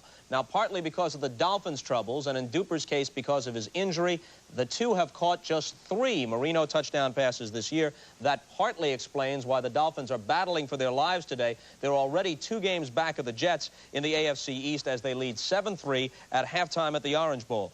Dallas and Washington at RFK. Rafael Septien, a 40-yard field goal in the first quarter, and that's it. They've come to halftime, the score 3-0. The Raiders and the Chargers, 13-10 in favor of the Raiders at halftime in that one. The Raiders are 6-3. They'd like to get a half-game jump on Denver in the AFC West. Denver plays at home tomorrow night against San Francisco. Fouts to Wes Chandler, who had been doubtful with a heel injury, for a touchdown early for San Diego. Mark Wilson, 35 yards to the rookie Jesse Hester for one of the Raider touchdowns. They missed the point after, following their second TD, and that could become a factor in the game as the Raider lead is 3 instead of 4. Cincinnati and Cleveland today, and for the 4th consecutive time, the Bengals have won the Battle of Ohio. 27-10 was the final score in that one, and the Browns go to 4-6. The Bengals go to 5-5. Pittsburgh wins at Kansas City 36-28, and the Chiefs, after a very promising start, have now lost. That could have led to a Rams score. Instead, the Rams lose for the 2nd time this year, and the Giants go to 7-3, and if Washington should beat Dallas today, then the Giants would be alone in first place in the NFC East. The Bears won again today. 24-3 is the final score in that ball game, so Chicago goes to 10-0. Refrigerator Perry didn't catch one or run with one today, although he did record a sack from his defensive tackle spot. Walter Payton for the 5th consecutive week and Matt Suhey, each over 100 yards rushing in the game for the Bears. Seattle defeats New Orleans 27-3. It was just 7-3 after 3 quarters. Then the Seahawks exploded in the 4, win 27-3. Tampa Bay is a winner today over St. Louis, 16-0. After an 0-9 start, Tampa Bay, as predicted on the pregame show by Pete Axthelm, finally records a victory. New England has won 5 in a row, and they stay right behind the Jets in the AFC East. 34-15, a win over Indianapolis. Big play, Irving Fryar, 77-yard punt return for a TD. Green Bay rallies and defeats Minnesota, 27-17 the score there. Buffalo wins their 2nd of the year and snaps Houston's winning streak at 3, 20-0 the score in the rain at Buffalo. And Philadelphia, on a 99-yard pass from Ron Jaworski to Mike Quick in overtime, beats Atlanta 23-17 after almost blowing a 17-0 lead. And we close with a tragic note from the National Hockey League. Pelle Lindbergh, the goalie for the Philadelphia Flyers, who won the Vezina Trophy a year ago as the Flyers went to the finals against Edmonton, was involved in an automobile accident early this morning, and right now doctors say he is essentially brain dead and is being kept alive by a respirator. His family and some of his teammates are now conducting a bedside vigil. They will not decide until tomorrow at the earliest whether or not that life support equipment will be disconnected. NFL 85 halftime activities will continue after this from your local stations.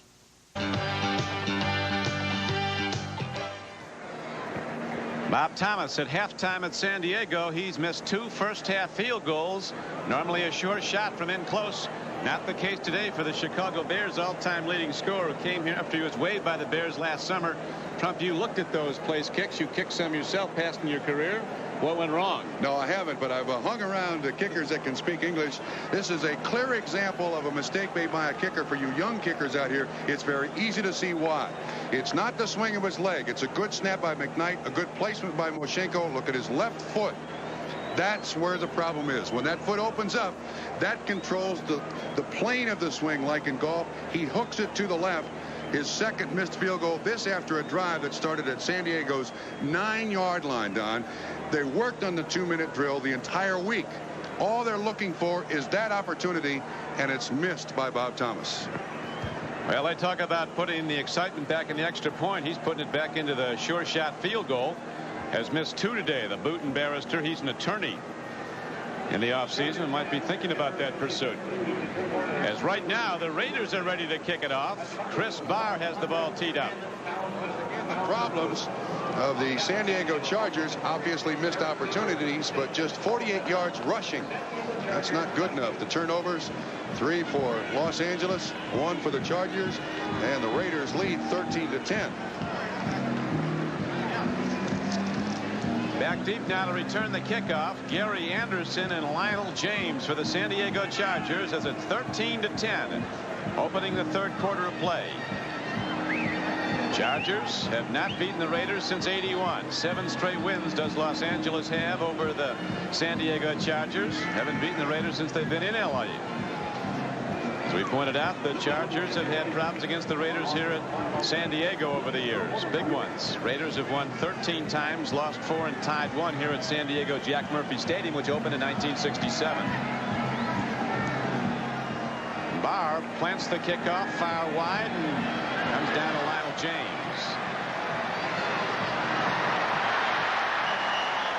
He's a force. Lionel James is out to the 33-yard line where Jeff Barnes, a big linebacker, finally knocked him down. So the Chargers come out in relatively good field position with Fouts at quarterback. Lachey and Claflin are his guards. Ed White and McKnight are his tackles. Ed White and McKnight are the guards. And Don Masick, who didn't practice all week, will be down over the ball at center. Kowalski in now right tackle for Claflin. Gary Kowalski starting at right tackle, trying to keep the Raider rush off of Dan Fouts. To the run, and Anderson gets the ball.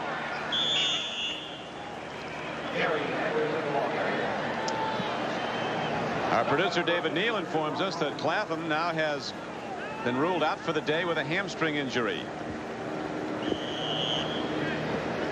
Last week, Trump, they went a load of times to Gary Anderson, got him the ball upfield all day long. He gained 116 yards rushing, caught 4 more for another 42 yards. Has not seen the ball that much this game. Well, I have a feeling, though, in the second half, they're going to try to get him more into the game. Pitch. Buford McGee is ridden down. Brad Van Pelt takes him across. He was looking at the trailer, but wisely did not pitch back as Van Pelt had him in his grasp. Don, I'll tell you what, the Raiders, for the most part, have done an outstanding job against that pitch. Against Denver last week, the Chargers were able to turn the corner with Anderson a full head of speed towards the end zone. The Raiders have strung it out to the sideline. They've not been able to get anybody loose on that pitch. Dan Reeves, the Bronco coach, said we were dominated by San Diego last Sunday as much as we've ever been dominated by anybody. Right now, Fouts looks for a big play, and he has one downfield, and the ball is caught by the second man. Was he inbounds? He was. Nothing to it. Chandler was trailing on the play. It caromed off Joyner, and Dan Fouts is down. 16 yards on the catch. The ball went through Charlie Joyner's hands. 3 years ago, that would have been an incompletion. Watch Fouts. Plenty of pressure all over him. Through the hands. And to Chandler, just the way they draw it up on the board. First down, Chargers. A lot of receivers in one small area. Yes, yes. Dan Fouts appeared to sprain his knee a little bit on that last setup. His left knee. He's limping a little bit too, Don. He's playing with a bad knee. He missed all of 2 games and the better part of 2 others with a knee injury. They go to the run on a first down play and hit down to the 46-yard line. Reggie McKenzie coming up to make the stop on the play. You know, when he set up on that last pass, I don't think there was any real pressure on his leg, but in setting up and trying to really drive off of it, looked like he may have turned it out a little bit. It's bothering him too. And no question it's bothering him.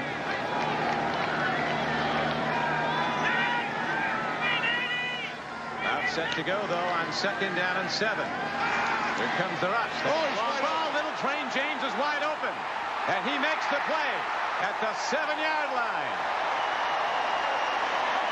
Big play by the little man. Busted coverage. 37 yards. Stacey Turin was the man making the tackle, but I don't think you can blame him for the lack of coverage. But watch Dan Fouts. He's struggling to get out of there. Sets up very well, and he doesn't want to get a lot of steam on this ball, but he throws it as far as he possibly can. I repeat, this is a busted coverage all the way around. That's how open James is. He's standing there waiting for it. Please give me the fair catch capability. 1st and goal, San Diego. So now the Chargers are challenging to take the lead in the 3rd quarter. They're down 13-10. Anderson. Straight up runner. You pointed out a lot like Marcus Allen. Slashing into the line and down to the 1-yard line. They ran right at Howie Long that time. Mr. Kowalski did an excellent job on Howie Long. There was a nice big hole there for Anderson to run through. Raiders are tough to get it in the end zone on. Just those 3 rushing touchdowns this season. But now the nose of the ball inside the 1-yard line. 2nd and goal for the Chargers. Over the top. No signal yet. Like Buford McGee, who went up with the ball, 21, and he didn't get in. So it's going to be 3rd down and goal for San Diego. And they put some big people in there. Sean Jones, Bill Pickell. This is not an offensive line that is used to the nuts and bolts of run blocking either. This is a line that is a good pass protection offensive line. This is where they'll really struggle. Big down linemen submarine the offensive blocking, and then the linebackers come over the top to knock it back, and the Raiders worked it. 3rd and goal. Anderson loses the ball, and they'll have to settle for a field goal as it'll be 4th and goal from the 6. And that's no guarantee either. That's 3 missed opportunities now by the San Diego Chargers. Strange that most football teams will try 2 shots into the line of scrimmage and then go wide. They do here. It's a good pitch. I think Anderson was just looking upfield, never got his hands on the ball. And of course the Raiders take advantage of the mistake. And he knows what he's done. Doggone it, just catch the thing. And the ever exciting Bob Thomas on the field. Bob Thomas, you see his numbers with the misses from 30 and 35 yards. Moshenko holding. That time he was sure. Somebody tipped that ball, and he still got it through. It looked clean to me. It goes up and through, and it's a tie game.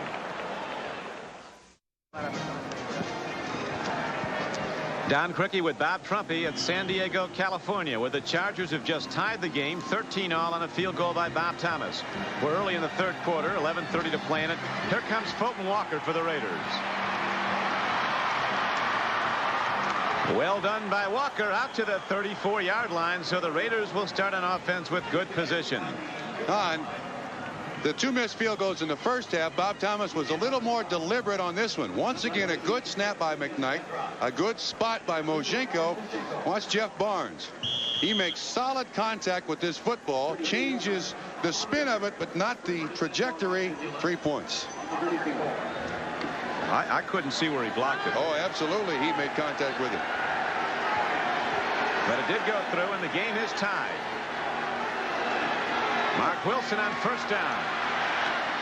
Marcus Allen to the 38. Billy Ray Smith got him down. There was a pickup of 4 or 5 yards on the play. Tell you what, Billy Ray Smith for the San Diego Chargers and Marcus Allen for the Los Angeles Raiders doing a lot of dancing today. What's Billy Ray? Reads, play action, drops back. Oh, here comes Allen again. All right, make the tackle. Allen has been busy.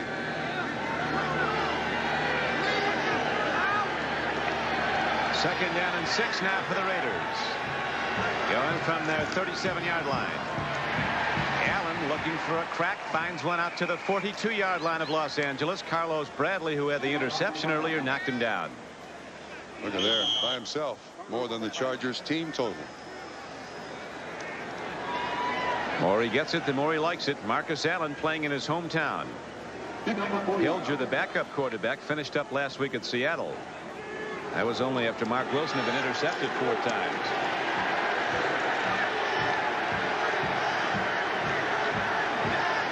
Third down and 2 now for the Raiders. Allen got to where he had to go, crossed the 45-yard line, and he's good for a first down with a reception. The free safety for the Chargers, Jeffrey Dale, knocked him down. This is a broken record. Wilson to Marcus Allen. Just enough for the first down. He knows where that marker is. Lyndon King almost makes the tackle. Jeffrey Dale does. Wow. The Raiders have made a business of winning the close games at the end. They expect to, and the opposition often plays like they expected to by making a mistake at a critical time.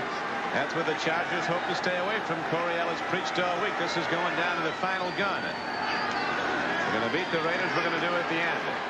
Christensen makes a first down catch, and he breaks free inside the 40, and finally they get him at the 38-yard line. John Endy, the rookie corner, finally ran him down, but the game was good for 14. The most critical factor in stopping a tight end is, at least at the outset, trying to alter his pattern. Lyndon King, 57, does not touch Todd Christensen. He is there to make the catch. And of course, he's a tough receiver, as all tight ends are. Stays on his feet, picks up a first down. Score for you, Don. Dallas leads Washington now 6-0. Another Rafael Sepien field goal, this time 36 yards. Cowboys were fighting in practice all week, which is a good sign. Here's a handoff to Marcus Allen. On first down, he gets to the 36-yard line. Carlos Bradley ran him down as the game clock comes down to 8:35 to play in the third quarter. Game is tied 13-13. Septien's field goals from 40 and 36 yards, and Dallas leads the favorite Redskins 6-0. I wonder if Tom Flores is mad at Marcus Allen. Because he gives it to him so much. Marcus complains when he doesn't get it enough. Well, today, though, he certainly gotten it more than I think he ever has in this 1985 season. Durability, the strength of the great runners, and Marcus Allen has that among his other attributes. Now second down and 9. Wilson sends Marcus Allen in motion. Poorly thrown ball by Mark Wilson, came to the wrong side of the intended receiver. John Endy was covering on the play. Doki Williams was going for the ball. Well, at least they try to get it to someone else. And watch the signals into Marcus and Mark Wilson. Whatever that means. And there you see Mark Wilson. Look at the road map there. Here we go, guys. This is the play. Signaling out the Raider logo, covering one eye. Yes. This is the Pirate formation. 3rd down and 8. Game tied, 13-13, 3rd quarter. Going for the route, and they get it down inside the 5-yard line. Tim Moffitt, a rookie wide receiver from Ole Miss, comes down with the ball, 34 yards, his first catch of the day. Wayne Davis never made an attempt to look back. Wilson does an outstanding job of putting air underneath this ball, allowing Moffitt to run underneath it. And watch Davis. He never looks back at the quarterback at all. And there's enough sideline there, room on the sideline for Moffitt to make the catch.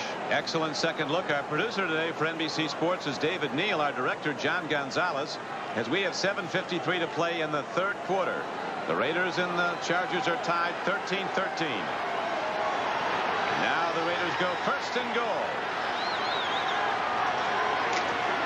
Hawkins has been in the end zone once. He gets close but didn't get in. Derry Nelson got him down just short of the goal line. That's not fair.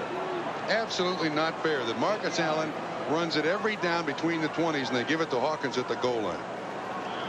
And he doesn't get in. I agree with you. Got to be in the framework of the body before it's a touchdown. Marcus Allen deserves a carry into the end zone here as hard as he's worked today. Well, if he lines up and the eye's set, you know where he's going.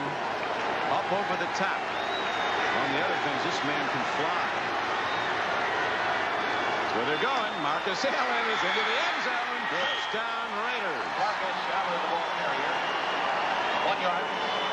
Marcus Allen has now scored 4 touchdowns against the Chargers this season. 15 career touchdowns, as you see, in 8 games. Man can find the end zone. Well, finally they give him the opportunity to find the end zone. Excellent timing on this play. Great spring in those legs as much as he's carried it and caught it today.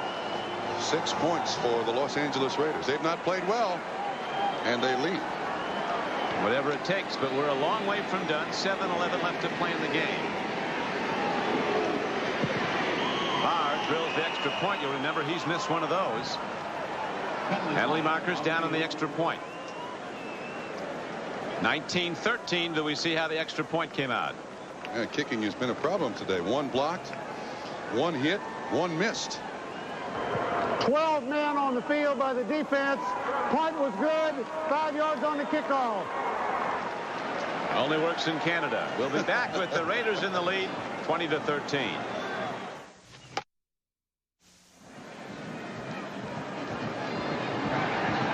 Marcus Allen today, Don, has accounted for 127 total yards, 71 rushing, 56 receiving. He's dropped several passes and had several runs called back by penalties. He has earned his salary today. His salary is a handsome one and deserves to be.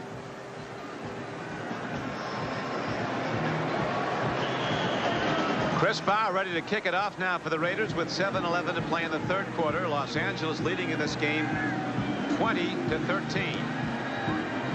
Missed extra point early in the game could loom large as we wear on, and now in down to the end zone, Lionel James, who is short, but he's not small, as Little Trainers likes to say. He also can get up in the air. He can stuff a basketball at 5'6". I'd like to see that. Last time the Raiders and the Chargers played, Dan Fouts was sacked 5 times in the first half of the game in the Coliseum. Today, no sacks at all on Fouts. A few 5'6s around against Spud Webb. Atlanta Hawks. 1st down and 10 now for the Chargers. They go to the run, and Spencer, a big Ohio State fullback, takes it ahead for just 2 yards. Both arms on the ball.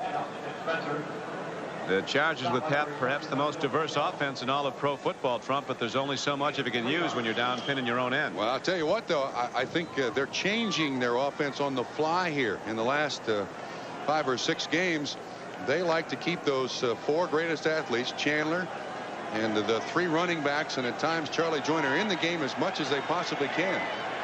Raider defense big and confident, always keeping the pressure on. Buford McGee turns the corner, though, and dives ahead to that red marker. That's good for a 1st down for the Chargers. Matt Millen made the knockout. You could see Mike Davis, the strong safety, as McGee gets up limping, out there with the pitch man. 40, Gary Anderson. They have practiced against this offense run by the San Diego Chargers a lot. McGee cuts upside. You see that's Stacy Turan and Mike Davis both out there with Gary Anderson shutting off the pitch. McGee picks up the first down.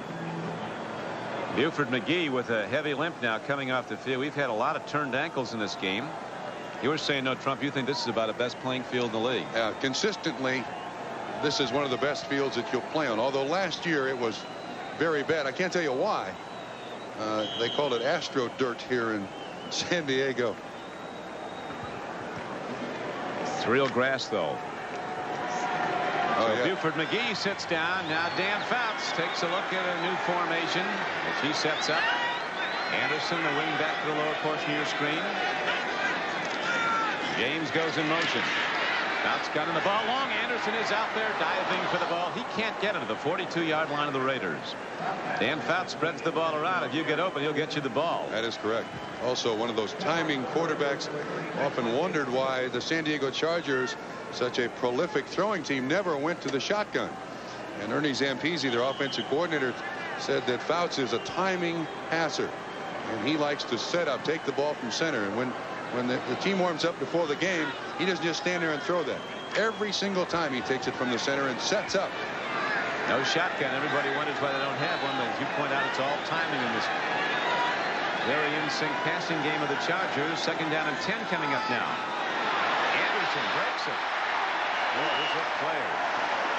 Gary Anderson straight ahead breaks tackles. He's not that big, 200 pounds, but he broke tackles and got ahead for 13 yards and a San Diego first down. Watch the acceleration. He runs right through an arm here. Ed Martin is no slouch when it comes to tackling. And that's a quick 13-yard pickup by Gary Anderson. Just his 6th game in the NFL. Last week, his first 100-yard rushing performance in the NFL against Denver. Chargers felt they had to run the ball to keep the Raider pass rush honest. 76% of San Diego's offense this season has come on the passing game. Right back to Gary Anderson, 6 feet, a little over 190 actually they list him at. And he's ahead for a couple of yards out to the 47-yard line. They've never paid yet to see the great pass blockers. They see the great passers pay for them. But pass offense starts with pass blocking. They've done a better job keeping the rush off Fouts. Danny White has just thrown to Tony Dorsett on a 48-yard scoring play. Dallas now leads favored Washington 13-0.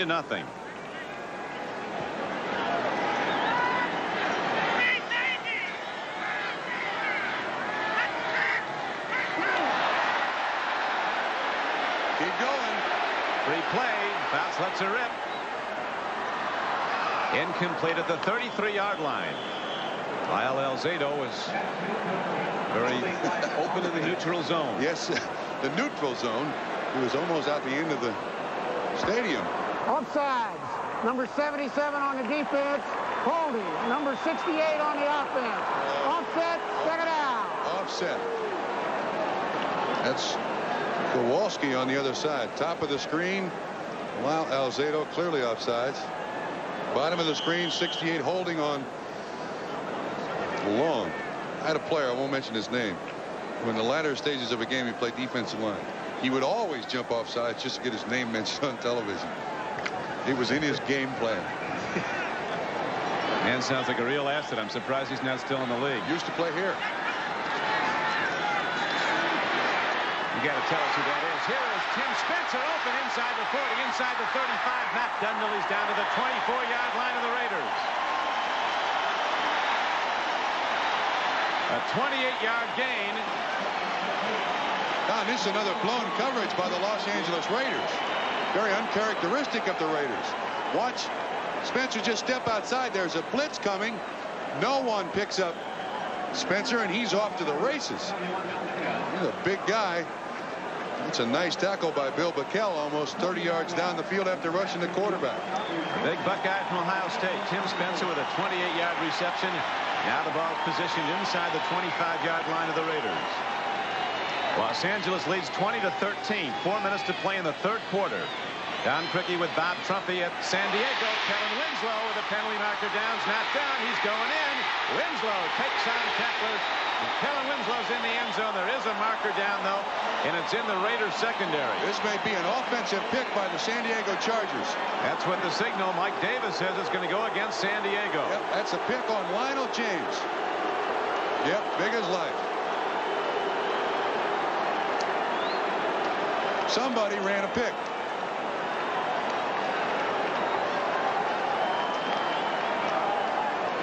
Coach Coryell. Offensive pass interference. Number 80, still first down. Got Winslow on it. They tried to flood this side with receivers and then screen off people, and apparently Kellen Winslow just pushed off, and that's illegal.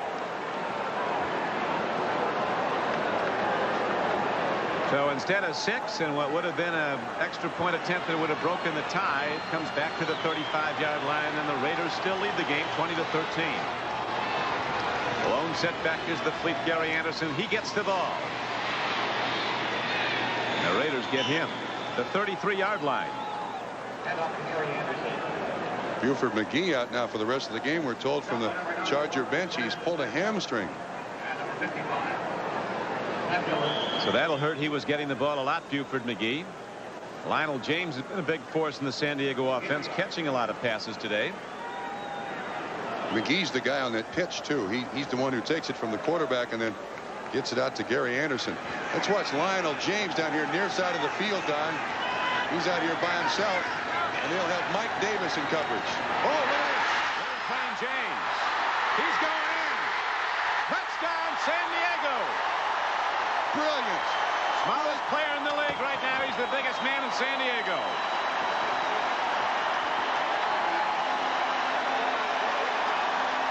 This is brilliant by Dan Fouts. All he did was catch the Los Angeles Raiders slow in deploying their defense. There is nobody out there whatsoever. Fouts realizes it, just throws it to James. Once again. He put 3 guys on the floor with moves. Yep. But it started because the Raiders were slow in deploying their defense. The little big man of the Chargers gets in the end zone, and now they can break the tie. Bob Thomas to try the point after. He gets it. And with 3 minutes and 8 seconds to play in the third quarter, it is San Diego 21, LA 20. Now the ruling no good. It's 20-20 at San Diego. The Chargers and the Raiders. Buford McGee on the sidelines, and now more falls on the hands of Little Train James. Look at the swing pass out to him. He puts 3 people on the floor and takes it into the end zone for 33 yards and a touchdown. The extra point by Bob Thomas was good, and the game is tied now with 3:08 to play in the third quarter. Here's the kickoff. Fulton Walker takes the ball upfield, crosses the 20 and goes out to the 25-yard line.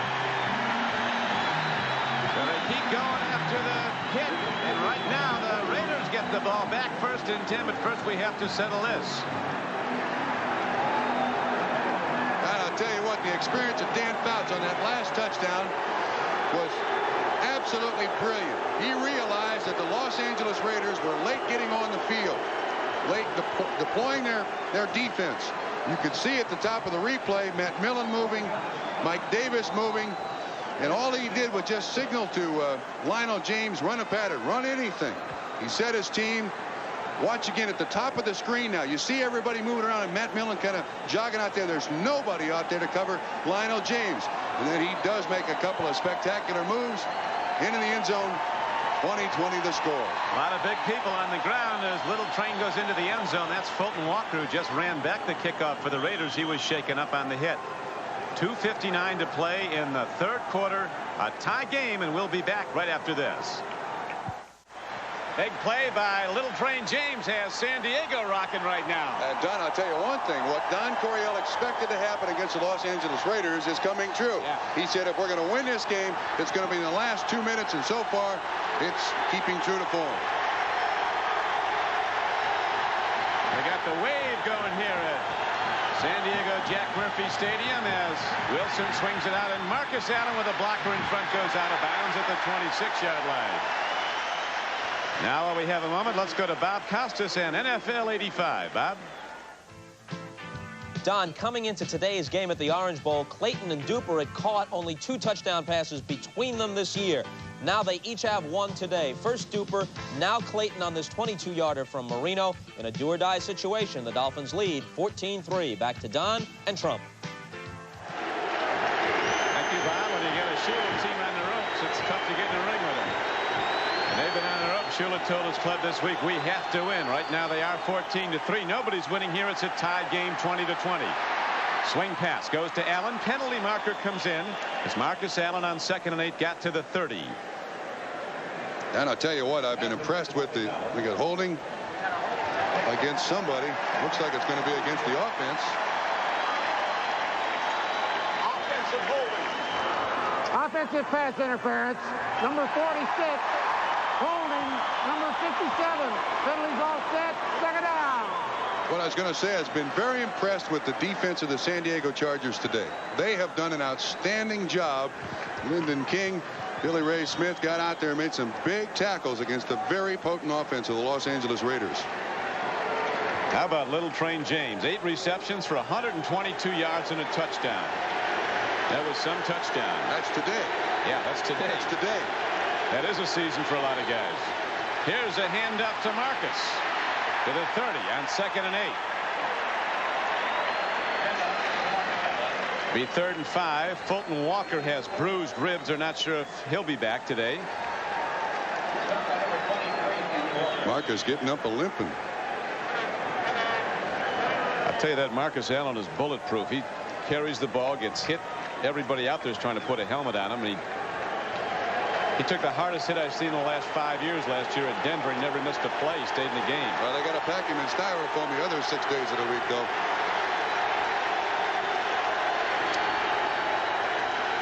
Game tied, 3rd and 5 for the Raiders. 3rd quarter. Christensen, he's been eating them up all day. Swinging out of that tight end position, getting to the open area of the zone, and he's ahead for a 1st down with a 13-yard reception. From behind the defense, you see Christensen that time was held up at the line of scrimmage, but ran a great pattern. 50 Carlos Bradley there in coverage, but Christensen gets the job done. There's the number. 4 receptions now, 69 yards. Remember, he had 8 for over 130 yards in the first meeting. Charger defense trying to hold off the Raiders. Hawkins looks for room, and Ian, the middle guard, made the hit. 78. San Diego seems a lot stronger, just physically stronger in the front 3 this year. And a lot more aggressive, too, at the line of scrimmage. Ian, the nose tackle. Billy Ray Smith, 54, sliding, then realizing it's Hawkins. He figured it was going to be Marcus Allen again, too. Very little gain for the Los Angeles Raiders. Game clock is ticking down to 1:20 and running. Game is tied 20-20.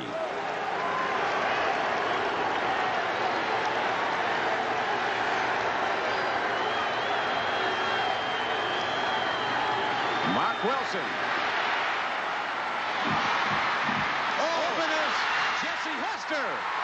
If the play goes, he's going in, and there's no flags. A 54-yard touchdown pass play. Jesse Hester, the rookie from Ole Miss, the #1 draft choice, who they're looking to as their speed burner of the future, has been in the end zone twice today. That time, 2 Chargers, Trump, it appeared, just bumped each other off the play trying to cover. Don, I think they thought he was going to go out of bounds. They just relaxed a little bit when this ball was finally received. Watch what happens. Hester, just a short little pattern. Danny Walters in coverage. And you see Marcus Allen does a good job on a block. 54 yards later, another big play. Los Angeles Raiders. They lead by 6, soon to be 7. When he gets an open field, you're chasing the wind trying to catch Jesse Hester. 9-300 man. Here's the extra point hit up and good. I like Hester's percentages. 2 catches today. 2 touchdowns. In the end zone twice, and the Raiders break the tie, and they now lead 27-20 with 59 seconds to play in the 3rd quarter. Watch Marcus Allen. We've commented how well he does running. We certainly know what he does catching the ball, but Allen realizes he gets 1 block, he gets 2 blocks. Hester stays in bounds. Allen ought to get 3.5 points on that one. Unusual, but the Raiders have a history of doing whatever it takes, and right now they've broken the tie with a 27-20 lead and 59 seconds to play yet in the third quarter. Barr ready to kick off again, and Fouts has eaten up the Raider pass coverage pretty well today too. And we have seen some unusual today, haven't we? Last time the Chargers were in the end zone on the 33-yard pass play to Little Train James, and now they drop back James and Gary Anderson to return the kickoff of Chris Barr. Whole quarter left to go in this one, including 59 seconds to play in the third quarter. The Raiders and the Chargers, they don't like each other. Nobody likes the Raiders when they come to town, but they sure fill buildings.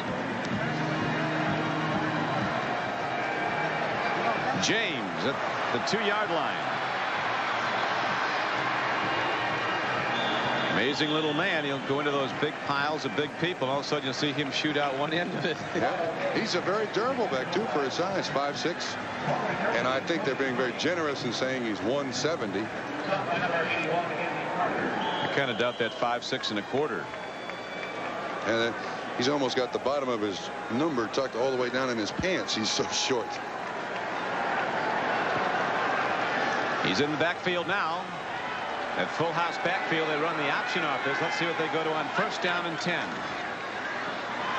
Spencer, the power back, takes it out to the 26-yard line. Got 3. 2nd down and 7. Long made the tackle for the Raiders. Game clock down to 35 seconds and running now in the third quarter. And the Raiders lead the game 27-20. Still no sacks by the Los Angeles Raiders against San Diego. None at all. This is a team that came into this game getting after the quarterback. 39 sacks they'd had. 2nd down and 7. Fouts play faking. Here's the big rush, and Pickell, the nose tackle, gets him. Dan Fouts is down. And writhing in pain.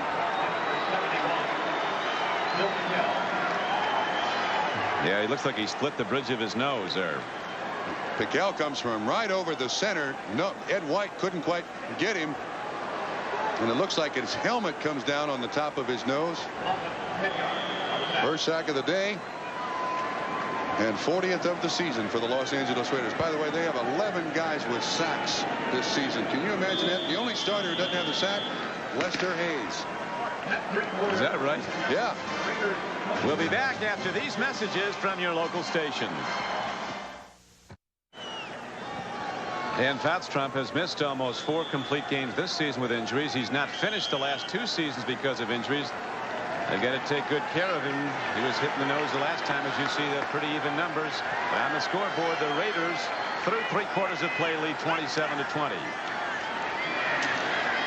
Tip ball. Moving up on it was Rod Martin of the Raiders, looking to try for the intercept. And again, Dan Fouts sees the play complete from seat of his pants. On that time, the Los Angeles Raiders came with what a lot of people are now referring to as the bear defense. They bunched defensive linemen at the line of scrimmage. Center and both guards are covered. There you see Pickell and Townsend running on a game, and Long gets his hand up and tips the ball away, incompletion. Joe Theismann just threw a touchdown pass for the Redskins to Gary Clark from 11 yards out. It's now a 13-7 game. Dallas is in the lead. End over end punt hit downfield by Moshenko. Fielding it on the run is Mike Haynes. He's across midfield down to the 47-yard line of San Diego. A 39-yard punt and an 8-yard return. And the Raiders have the ball in the lead when we come back.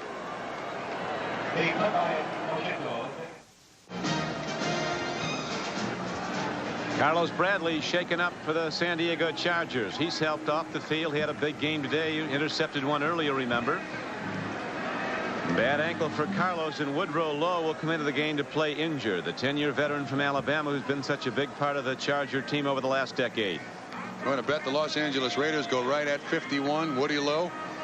Raiders have a habit of that. Somebody new comes in, they'll try him. Sweep left.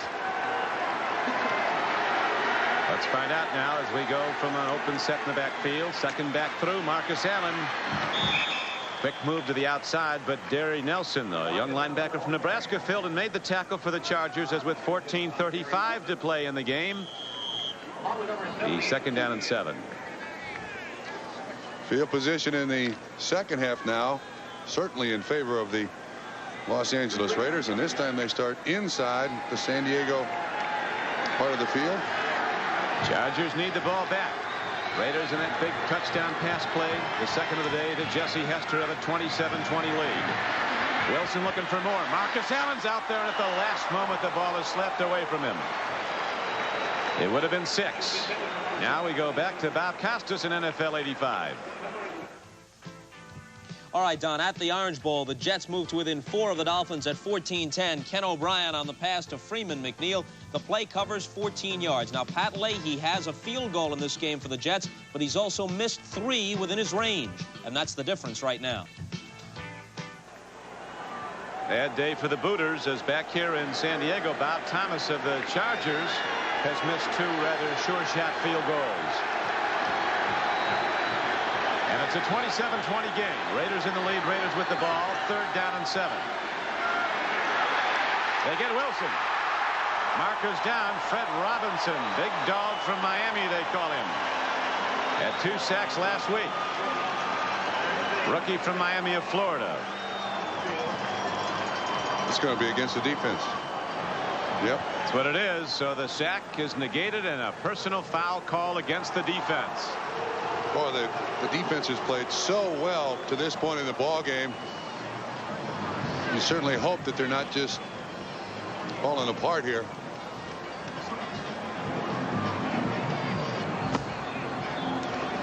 That's unusual. Unnecessary ruckus. Number 51 on the defense. 1st down. Woodrow Lowe. Woody Lowe's only been in the game for 2 plays. Yeah. How many football games have you ever seen where the Raiders have less penalties for less yards than their opponent? It's happening today. Look at this. I once asked Norm Schachter, the longtime NFL official who now works with the league office, why the Raiders always lead the league in penalties. Said the reason's simple. They foul more. Seems pretty elementary, doesn't it? They'll win a lot, too. Right now, they're holding to a 7-point lead, 27-20, as Marcus Allen with that quick sprint up the middle. Loose ball, was he down? If he wasn't, they got more yards because Dokie Williams fell on the ball. He is counted down. Tell you what, there are a lot of coaches down. You mentioned penalty yardage. Watch Woody Lowe here from the outside. He's not supposed to play. He's been banged up for the last couple of weeks. Makes the initial hit. There are certain coaches that like penalties because that means that your team is aggressive today. They don't like those defensive penalties that give them a 1st down. The Raiders controlling the ball and the clock now, and they lead on the scoreboard 27-20. 13:09 to play in the game. Hawkins stood up at the 20-yard line. He'll be short of the 1st down by about 3 yards. Jeff Dale, the rookie free safety, made the knockdown. Pick up of 4 yards. Stop by number 37. Jeff Dale. San Diego Jack Murphy Stadium is sold out. In fact, an all-time attendance record here, 58,566. As the Raiders and the Chargers meet for the 52nd time over the 26 years they've been competing.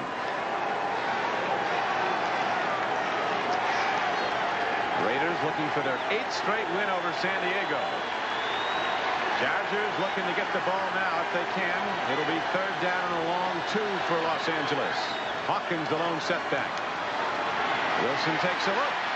Tip ball. 4th down. Earl Wilson might have had a hand on the ball. Number 93. Well, they got some horses in that front line. He's one of them, too. Didn't get a lot of penetration. Defensive coaches will teach defensive linemen that when you sense that the quarterback is about to throw the ball, just stop your rush, get your hands up, so that like a picket fence throwing the ball, and that time it worked. Matt Barr on for a field goal of 38 yards. Barr's problems this year have come between the 40 and the 49. He's 2 for 8. Snap and set down good, and he is wide left. He didn't get there. So it's still a 7-point game, Raiders, but the Chargers get the ball back. We'll be back to San Diego right after this. No matter who wins today, it'll not be a game remembered fondly by Bob Thomas or Chris Barr. Normally, Trump, field goal kickers win a lot of games. Today, they're keeping the other team in the ball game. You're absolutely right. You know what's cruel about both kickers? They can't find anybody to talk to on that sideline. I mean, they don't have a friend in the world over there when they miss one, and when they make one, everybody pats you on the head. Dan Fouts got a man. Good for 9 out to the 29-yard line. Matt Millen made the hit. Millen said during the week before the Seattle game we were starting to feel pretty good about ourselves. Didn't take us long to put our foot in our mouth. Yeah, really. They don't like playing Seattle. By the way, that's Charlie Joyner's first reception of the afternoon. NFL's all-time leading receiver, Mr. Clutch for San Diego. Dark now. Starting to get that way in San Diego. It's been an overcast day. Lights have been on since the outset. 27-20. Raiders have the lead. Chargers have the ball. Needing a big play. Anderson's not going to get one, as on second down he runs wide. Don, you know that injury to Buford McGee of the San Diego Chargers is a critical injury to this offense. We have not seen that 3-back offense since Buford McGee went out. They've had to go to pretty much the standard sweeps and all the rest of that stuff. So Chargers right now going with a game plan they really don't want, but lots of yards. Chargers have to get to what works for them, though. It's 3rd down and 1. There's Buford McGee out with a hamstring pull. The bombs away offensive. Dan Fouts and the Chargers. On the headlines in the paper today said today Eric Coryell is going to taxi a little bit more. Keep it on the ground. They're doing now. Anderson slashing for the 1st down. He gets it. He does indeed. He's out to the 32-yard line, and San Diego will operate with 4 new downs from there. Knocked down on the play by Sean Jones and Reggie McKenzie. Lionel James, I noticed, comes in the ball game. Anderson stays. Kellen Winslow goes out. A lot of guys get to play football in this offense. Their offense looks like a defense on most teams with as many people coming in and out. And I'll tell you, the people they have there, Anderson, Chandler, Joyner, Spencer, 4 very gifted athletes. Now, Raiders are not sure exactly what they're going to do here, run or pass. A lot of speed in that backfield. Can accelerate like sports cars. Here's a swing. Lionel James comes out with the ball at the 43-yard line. The man is 7 feet tall. Rod Martin in coverage. You think he might be able to dunk now? Whoa. James runs a fake out. Watch the pump by Fouts. Well, he doesn't even pump it. But James runs an out, then an up, and really goes up for an offensive rebound and comes down with it. 9th catch. Now 151 yards in receiving yards. And of course, one good for 33 yards and a touchdown. We could be going to OT today. Right now, it's the Raiders leading by 7. And Fouts takes a look. Man is open. Chandler going for the ball. It's broken up beautifully by Lester Hayes. Played it perfectly. Chandler had him beaten. Lester Hayes, when the ball hung, came back at it, and Dan Fouts has to take a look at that one again. Chandler is open early, but unfortunately, Fouts can't get it to him. This is well defense by Lester Hayes, who can make the big play for you.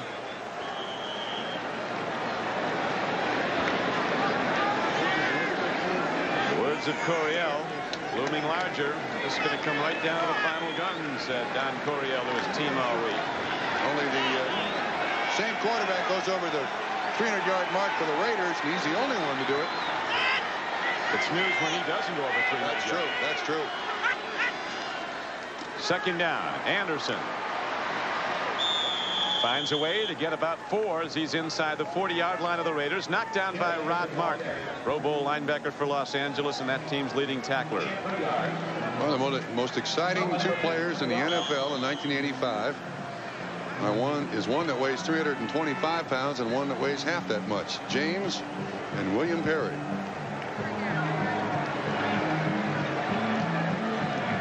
So far, there's been nothing untowards about any of the calls in the game. We're told the Rams got one they're going to complain about. Here's his formation again. Now it's hard to tell exactly what the Chargers are going to do. 3rd and 7. He gets it away just before he's hit. Kellen Winslow's out of bounds at the 29-yard line. 1st down, San Diego. And Fouts down 11 yards on the reception. Don, we are seeing the next generation of offensive football right here. The Raiders are having a tough time knowing whether to set up to stop the run or the pass. Right now, they're not stopping anything. The biggest play in this drive, though, is the 26-yard throw to Little Train James, who went up over a much taller linebacker to take it down. First down and 10, San Diego. 8:28 to play in the game. Raiders lead at 27-20. Lionel James, look at him go inside the 25. He's down to the 23-yard line. Wow. All those big Raiders hit him. He gets up, jawing at him, looking to get the ball again. Came into the game as the Chargers leading rusher, the Chargers leading receiver, the Chargers leading punt returner, the Chargers leading kickoff returner. I tried to trip him. Stuck a foot out. Didn't take him long to learn the playbook either. Little Train James is an engineering grad of Auburn. Second down and a long 3 now for the Chargers. Spencer. And the Raiders stuff that run as the game clock is running. 7:40 to go and running. Fourth quarter. Los Angeles leads San Diego 27-20. Hard to believe that these two teams played 13 days ago. Dan Fouts won't touch that blood on his nose either. That's the badge of courage right there. He walks in the huddle. You look at your quarterback with blood on his nose. You play better. You really do. You get the idea. Maybe he'll start blocking it. Yep. This guy's a tough cookie. Third down and less than 2. Fouts play fake and swings it out. Here's Anderson inside the 20. First down and more. He's knocked down. He's going in. Touchdown. 21 yards.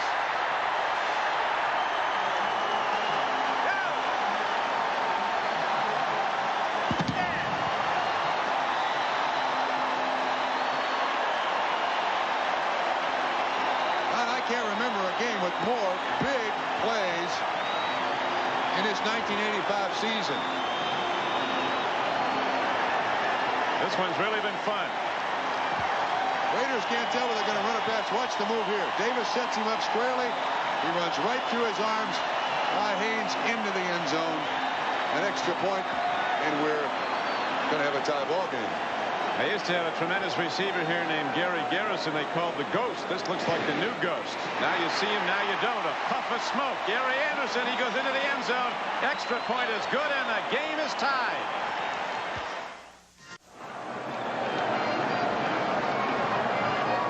Marcus Allen had a big first half. He's been closed off much more in the second half. As you point out, Trump, this has been a day of big plays. The last to make one, Gary Anderson of the Chargers, as he went into the end zone, putting moves on he might not even knew he had.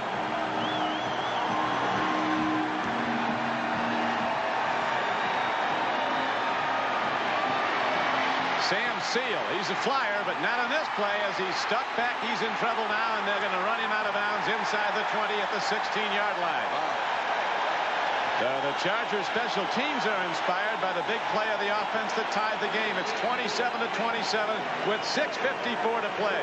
Last time these two teams played, the special teams were very poor for San Diego. Today they've been brilliant. Next week, in first games, the Steelers, one of the co-leaders in the AFC Central, go to Houston to play the Oilers. Miami's at Indianapolis. Some great second games, including Cincinnati and the Raiders. New England goes to Seattle. Cincinnati, the other AFC Central leader. San Diego plays at Denver next Sunday. Kansas City at San Francisco. All late starting games Eastern time. Well, I know how dumb it is to make a comment about a great player, but Marcus Allen to this point has got 21 carries and 5 catches. I think they just about used him up, and right now is when they need him the most. He's still got some left. Marcus Allen gets the ball and takes it out to the 20-yard line. He got 4, maybe 5. 6:47 to play. The Raiders, high-level artisans at winning the close games in the final moments, and they have a stage possibly set again today with 6:30 to play and the clock running in the fourth quarter. The game tied 27-all. Don Criqui with Bob Trumpy. San Diego, Jack Murphy Stadium with a record crowd. Making noise. Have all day. The Raiders with Wilson at quarterback go to the throw. Free ball. Almost up for grabs as all those blue shirts making a play on it. 3 linebackers diving. Lyndon King, this ball thrown low. Watch Marcus Allen now. He doesn't have the fresh legs. This ball is thrown low. No question about that. Bounces right off his knee, but boy, a guy like this is This is the time of the game. You want to give him the ball, get him the ball. That's an awful lot. That's a lot of use for Marcus Allen. 9 games into the season. Now the 10th. He likes it, though. Like all the great ones, the more they get it, the more they like it. Marcus Allen now runs a pattern as Wilson takes a look. Swings it out. Goes to Hawkins, and he's ahead for a Raider first down out to the 30-yard line. Clock runs down to 6 minutes and running in the 4th quarter, and the game is tied 27-all. Gary Nelson, you can see Hawkins. He's going to block if a man blitzes. The man doesn't, so he releases right underneath the linebacker coverage. Excellent pickup, and obviously the Chargers looking for Marcus Allen. Hawkins comes up open. Raiders held a 13-10 halftime lead. Then it was tied 13-0. Then they extended their lead to 20-13. Now it's a tie game again at 27. As the Raiders go to the run, you know pretty soon they're going to put it up top. Well, they almost have to, but you also want to be conservative here, Don, with 5:24 and ticking left in the 4th quarter. Hilger standing in the way of the assistant coach, so the Chargers can't see the hand signals. Into Mark Wilson.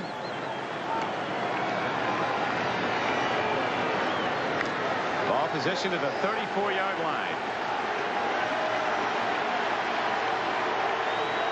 Mark Wilson makes sure everybody's on the same page and gets set to take the snap. Mosbar gives it to him. And Todd Christensen makes another first down reception for the Raiders. Getting inside the coverage and coming up the ball, then turning upfield, and the Raiders now have the ball out to their 42-yard line and first down.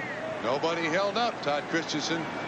He just runs a 8 or 9 yard pattern, turns around, and is right between Bird and Billy Ray Smith making the tackle. That's easy pickings for the Raiders. You got to hold that guy up. Those big Raider linemen dig in now to give him time. Davis and Hanna. Mosbar, Marvin, and Lawrence. Handoff goes, and they run the ball on first down to the 45-yard line, do the Raiders. Woody Lowe makes the knockdown as you see the game clock ticking down to 4:08 to play. Does he look tired to you carrying the ball? Got to be tired. 24 carries, 95 yards, a number of receptions, also several drops. The real burner in this offense today, though, has been Jesse Hester, the rookie wide receiver. 2 catches, 2 touchdowns. The last for 54 yards. There he is at the top of your screen. They're going to look his way before long. Maybe right now. Long ball incomplete at the 30-yard line. Williams coming off the near flank was the nearest receiver, but I think Wilson threw it away. Coverage was good. Williams fell down, slipped on the turf. He'll take you out of the play. Yeah, another big 3rd down conversion for the Los Angeles Raiders. Incomplete pass stops the clock. Sam Bogosian, one of the offensive line coaches on the left there. Coach Flores. Well, I'd certainly look at either Christensen or Marcus Allen in this situation. There's Jim Plunkett. Art Shell standing right next to him, right in front of him. Jim Plunkett still out with a shoulder injury. Now Mark Wilson, with the defense changing and the crowd noise loudening, calls a timeout. Raiders have 2 left. The Chargers have all 3 of theirs with 3:35 to play. And we'll be back to San Diego right after this.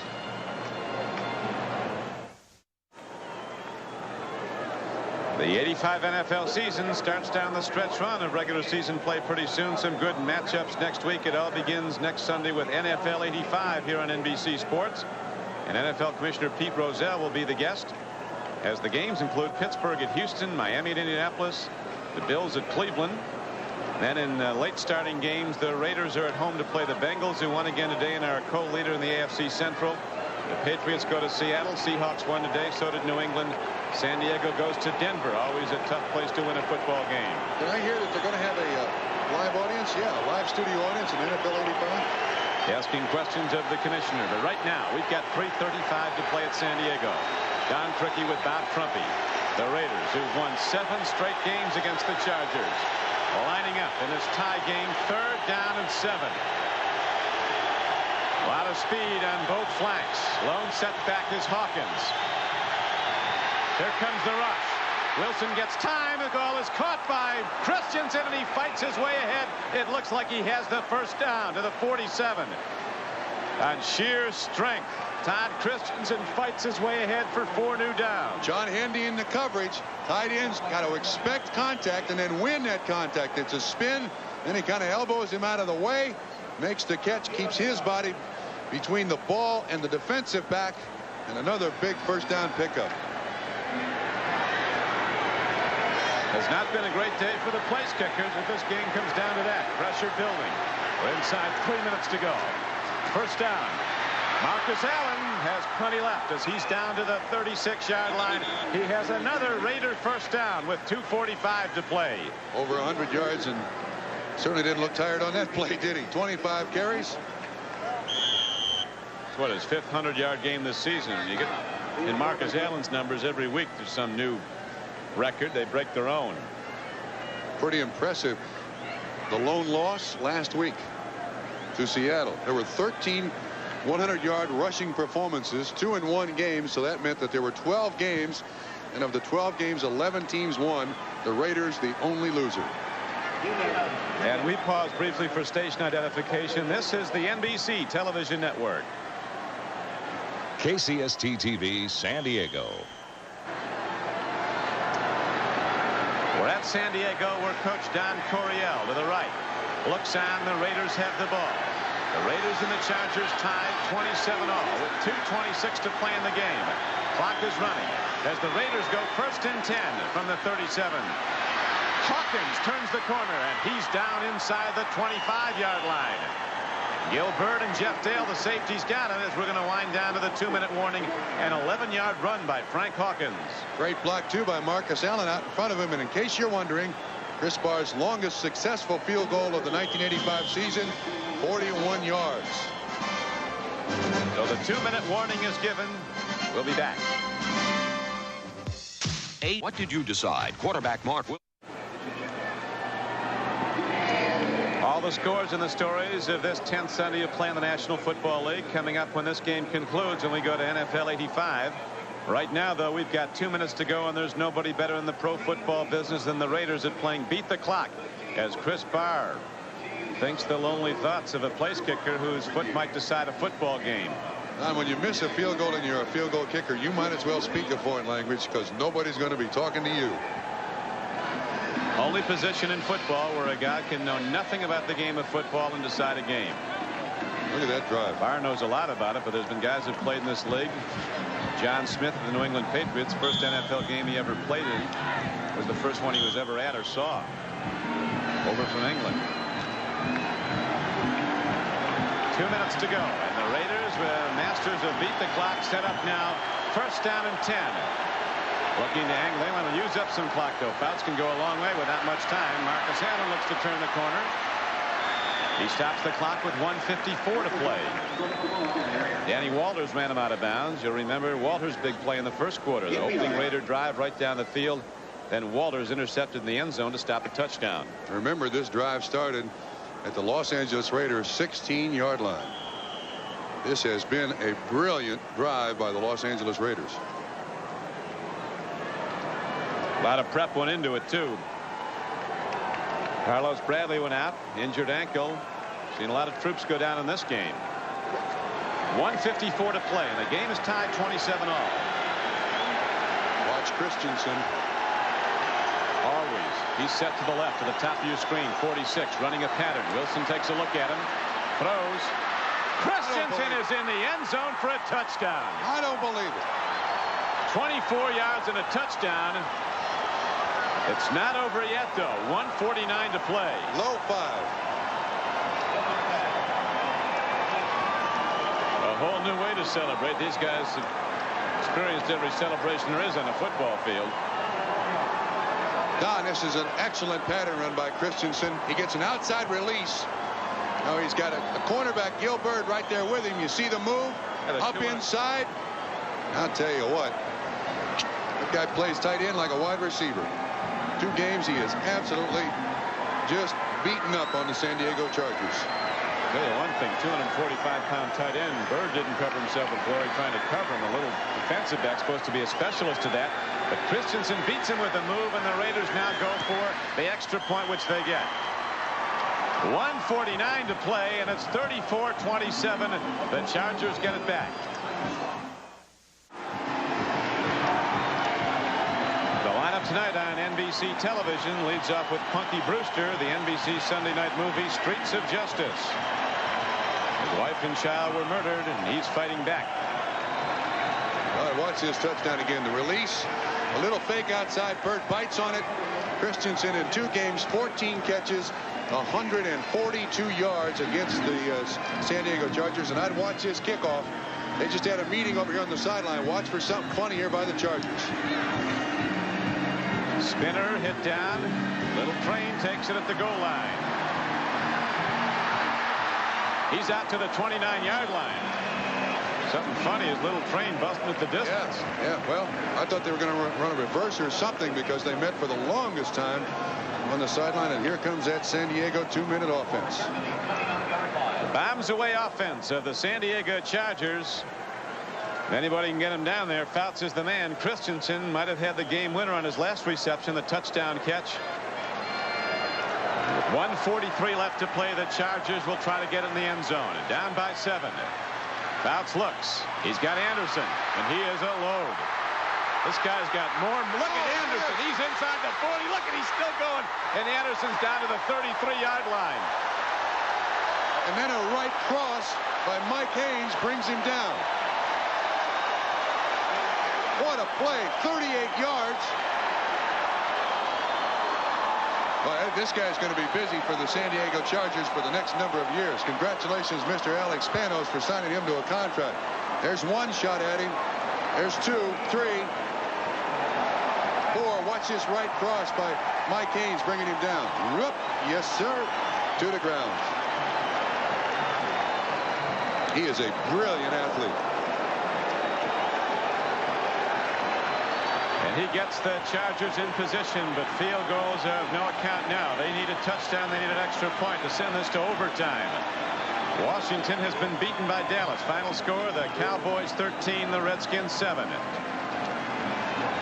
Here at San Diego, Don Criqui with Bob Trumpy. 1:30 left to play in regulation. Maybe in the game, the Raiders are leading 34-27, but the Chargers roaring back, hitting big plays, and now they have the ball first down at the 33-yard line of the LA Raiders.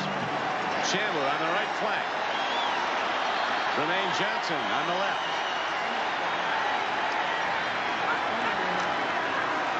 Bounce goes to Little Train James. Look at him go. Up the middle, he's down to the 19-yard line. 1:23 to play and running. Look, I'm dead serious when I say this. I want him to play more. I don't want him to stop. Keep it up. It's been great. It has. Here's Fouts on first down. Stands in. He throws. He's got a man who loses the ball. Charlie Joyner at the 10-yard line. Sam Seal was right with him for the Raiders. He hasn't been used a lot today. Rather surprising to see Charlie let this one slip away from him. Full blitz coming by the Raiders. Picked up. That's an easy catch, but Charlie couldn't hang on. 2nd and 10. Fouts is unbelievable. He sees everything out there. Absolutely. And he backs away from the center, so he's got a good field of vision. And when he's on, he's beautiful. 1:07 to play in the game. That is the game clock superimposed at the top of your screen. It's 27 for the Chargers, 34 for the Raiders. So San Diego has to hit into the end zone. Fouts goes down at the 28. Only the 2nd sack of him today. The game clock now shows 1:02 to play, but a big down arrives. It's going to be 3rd down coming up. We got a flag down in the defensive backfield of the Raiders. Greg Townsend got the sack. Holding. Number 45 on the defense. First down. James Davis. 5 yards and an automatic first down.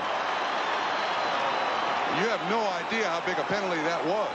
Because of the sack, the Chargers would have had to take a timeout. It's the last 2 minutes, so they set the ball and start the clock. Boy, what a saving penalty against the Raiders for the Chargers. And of course it is also a first down with 1:02 to play. First down for the Chargers. 14-yard line of the Raiders. I got to get the ball to James here, don't you? Somehow. There's a lot of people out there who aren't bad with it. They're all in the game. Joyner goes in motion. Fouts stands in, takes a look, makes a throw. It's tipped beautifully by the Raiders. Rod Martin got a hand on the ball to break up what would have been a touchdown throw as Lionel James was open. Ran a curl route out of the backfield. Martin had a perfect drop. Just reading the eyes of the quarterback. Sean Jones, Piquel, both with arms up. Martin able to get up there. Just tipped the ball away, or you're right, that's 6 points. That's how the numbers break down. It's been even all day. Raiders by 3 at halftime. Now the Raiders by 7, but the Chargers challenging with their brilliant veteran quarterback Dan Fouts. 57 seconds to play in regulation. And now the Chargers use a timeout. So Dan Fouts comes over. Make sure that he gets all the counsel he can as the game is on the line. I think the Raiders changed defenses on him. Saw something he didn't expect, and no question he realizes the importance of this last 14 yards here for the Chargers. So counsel is good at this point. The words of Coach Don Coryell looming large all day long. He told his team during the week, if we win, it'll be at the very end of the game. He didn't say anything about overtime, but that could happen if the Chargers can get it in the end zone. Dave Levy, one of the coaches there, Marv Braden, the other. Earl Durden. The Chargers and the Raiders have played one overtime game in their 52. September 14th, 1980. San Diego won that game 30-24.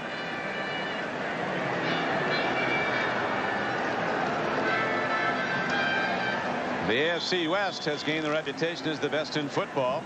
The Raiders, that's how they stand right now, as you're well aware. Denver, of course, hooking up with the 49ers tomorrow night at Mile High Stadium. Seattle was a winner today, impressively, at New Orleans. Kansas City has gone south. The Chiefs opened up with a 3-1 record. Have now lost 6 games in a row. Coach Makovic took away their free lunches during the week. Showing blitz here, the Raiders are. Big rush coming, and here it comes. Fouts stands in, lets it go. Penalty markers down, man is open. Touchdown, Charlie Joyner. 14 yards and a touchdown. That's going to be defensive offsides. Touchdown counts. I'll tell you something, though. This is the Raiders get it back now at 53 seconds to play. I want to negotiate for another quarter. I don't want sudden death. I want him to keep playing. This is the best I've seen in years. Penalty is declined. Touchdown. Billy Brown on the left. Defensive backfield coach of the Raiders and head coach Tom Flores. Charlie Joyner, a 17-year veteran, has caught more passes than any player in National Football League history. On the receiving end of a big one from Dan Fouts. That ball looked tipped. You think this isn't big now? Bob Thomas has had kind of a shaky day, but he's right there on the extra point. 53 seconds to play. The game is tied at 34. Well, look once again at the touchdown by the San Diego Chargers. A very critical touchdown by the San Diego Chargers. And I thought this ball was tipped at the line of scrimmage. Well, Fouts was from behind the defense. You see the full blitz coming. Martin. No, not tipped. What a catch by Charlie Joyner. He dropped one earlier, but had plenty of room on Sam Seal, converted wide receiver. And a tie ball game.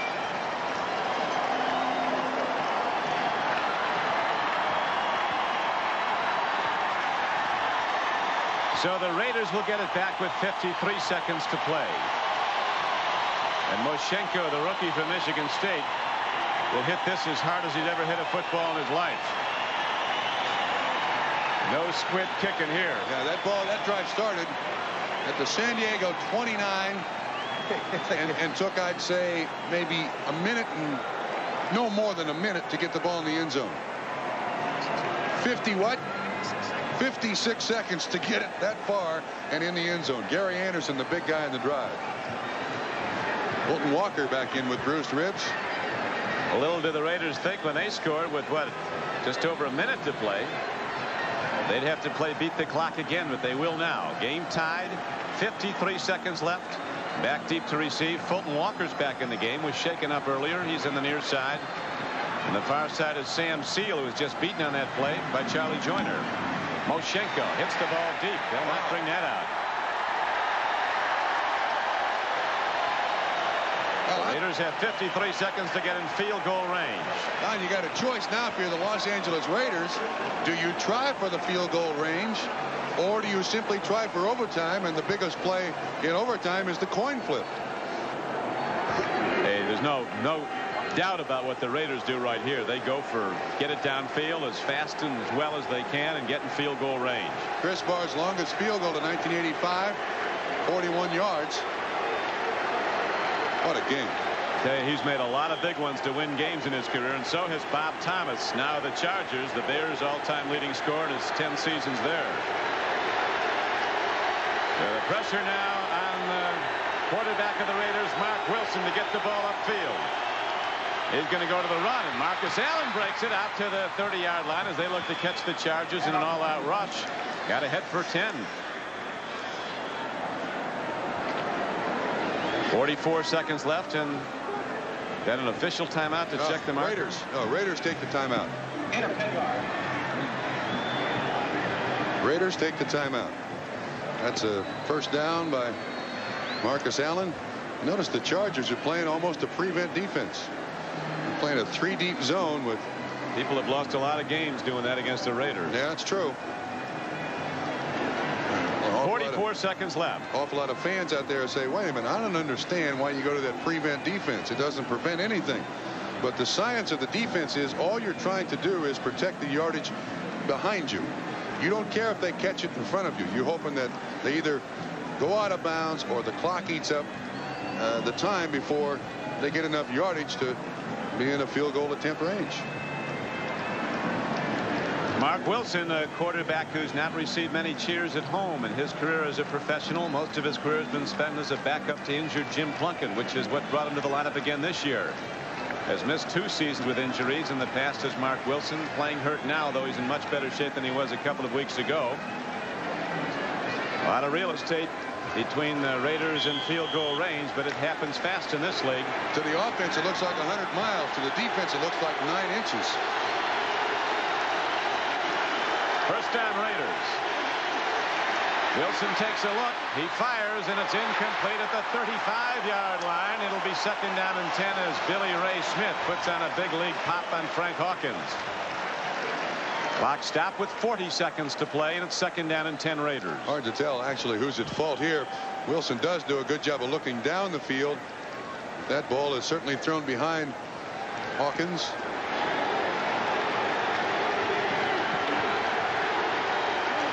Game tie, 34-34. Marcus Allen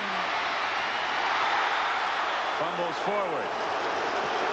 Carefully constructed by Marcus, I think. Raiders are good at that. That stops the clock, too. That is usually one. You get hit head on and the ball pops forward. That is one smart cookie. Watch him. He's got it there. Does he throw it out of bounds? Absolutely, he throws it out of bounds.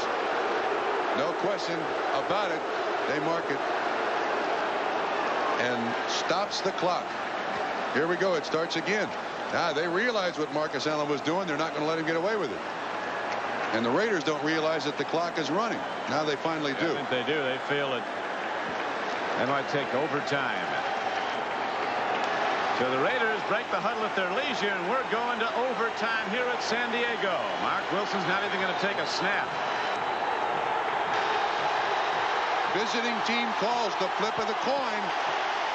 And in most instances in overtime, the coin flip has been the biggest factor in determining the outcome of overtime games. And Don Coryell is right on the money, isn't he? Well, he is. Think of what they've done. At the end of the first half, they drive from their own 9-yard line down for a field goal. Bob Thomas misses. And in the end of the game, in 56 seconds, they go from their own 29 for 6 points in the end zone. It is remarkable in overtime games in the National Football League how many are won by the team that wins the toss. That's it. That's it. That's the biggest play in overtime. First possession means a lot. Home team makes the call. They, of course, could have a tie game if they should conceivably go 15 minutes of overtime, a full quarter in regular season, and not get a score. Don, I think the visiting team calls the flip, just as they do at the outset of the game. Team. Well, we see who the two luckiest players. George, please call it in the air. Tail. You call it tails? It's head. You want the ball? Dear Charlie, we want the ball.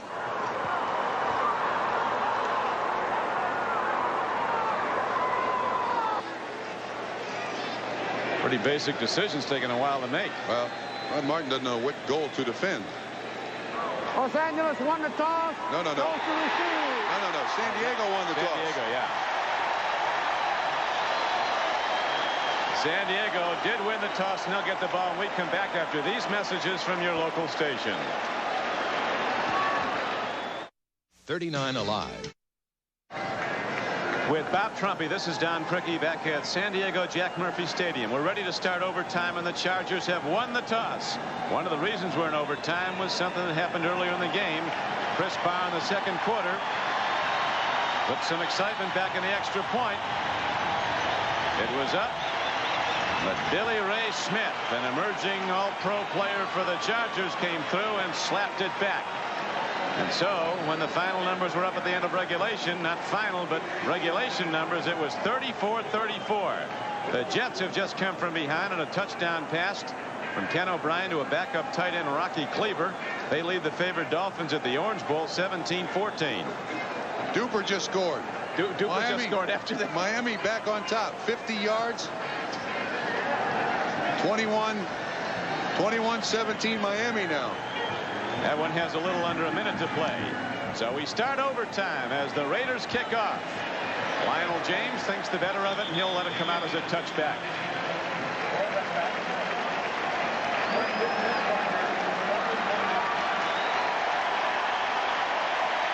We're in overtime. Bob Thomas has missed 2 field goals, 35 and 30 yards today. He's made 1.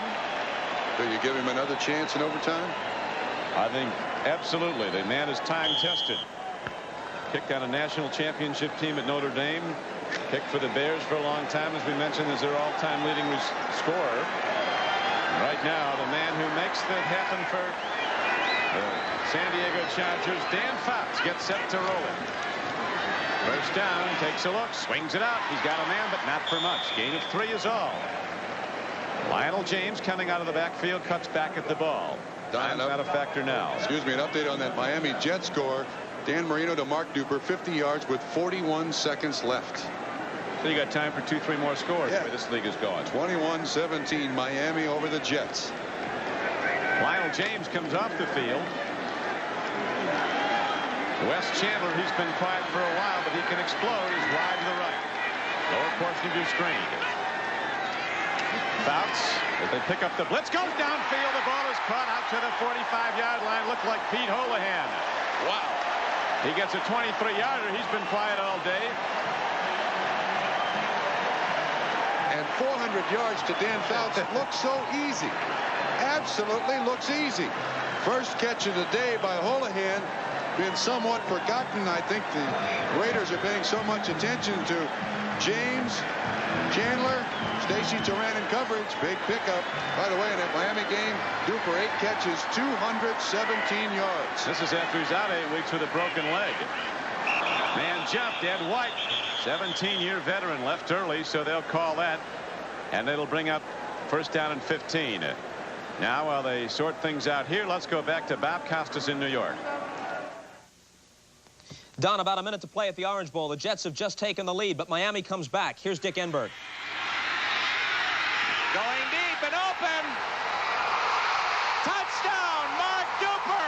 Duper has returned, and he is super. Got some big stuff happening coast to coast. Right now, Dan Fouts on 1st and 15. Guns long. Going for the ball is Anderson. Nicely played by Lester Hayes of the Raiders, who knocked it away. Look at the 2 guys there who can run. Yeah, he made no attempt to intercept that ball, though. You can see that it looks like Lester is betting this is the bomb all the way. You say he just knocks it away. He has no intention whatsoever of trying to intercept that ball.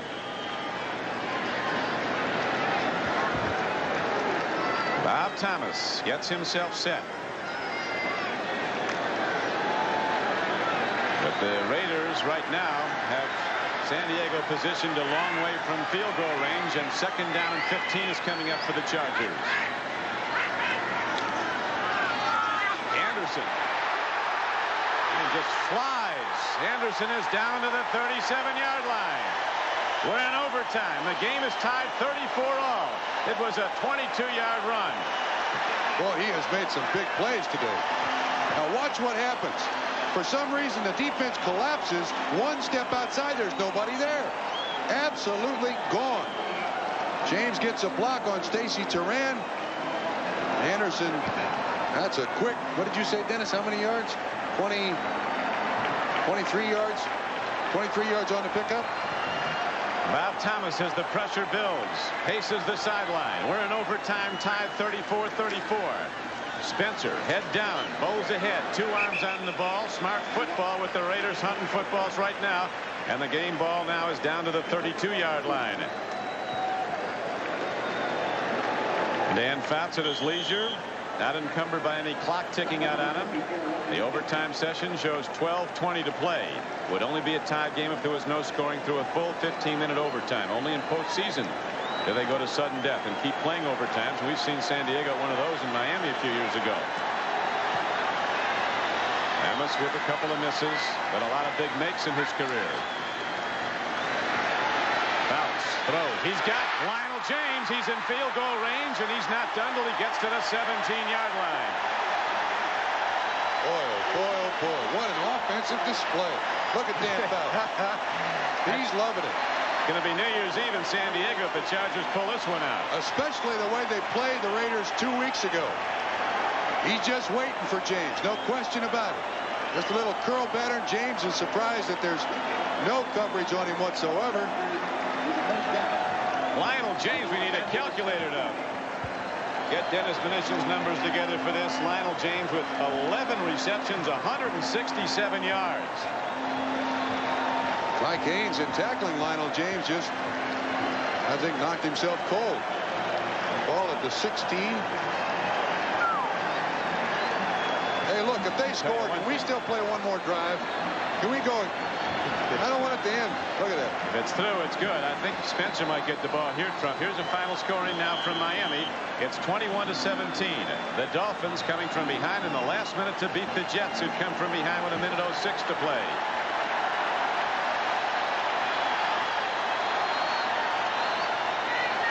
First down. Spencer might get it straight on. They're going to another runner. They're going to give it to Lionel James, and he's going to take it in for a winning touchdown.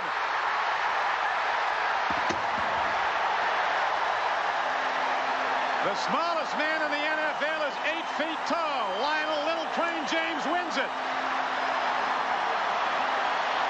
17 yards on the carry. And I don't think a Raider laid a glove on him.